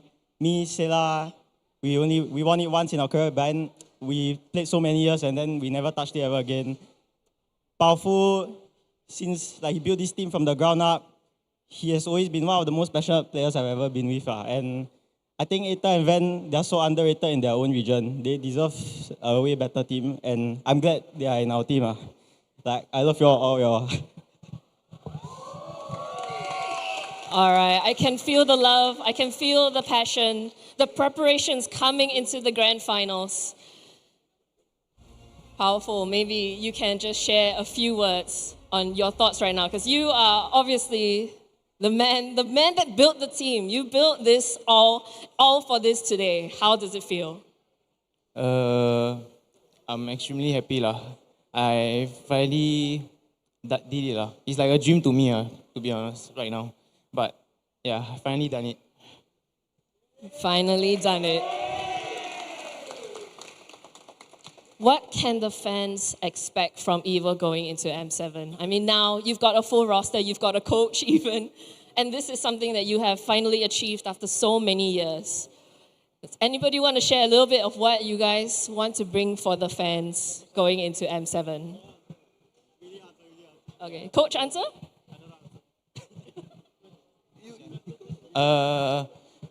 For the M7, we will definitely give in our best. Since it's our first time there, I believe we will give a good result over there. And my coach here have give me a lot of ideas and all the ideas, gameplay and everything. Because of him, Evo is able to make it here also. So thank you to coach.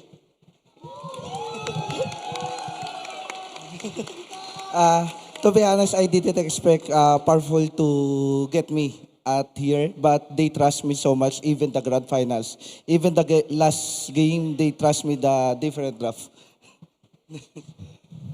All right, one final question. Anything you want to say to your fans? We are the champions! All right, let's lift the trophy one more time. All right, everyone, give it up one more time for your champions, Team Evo.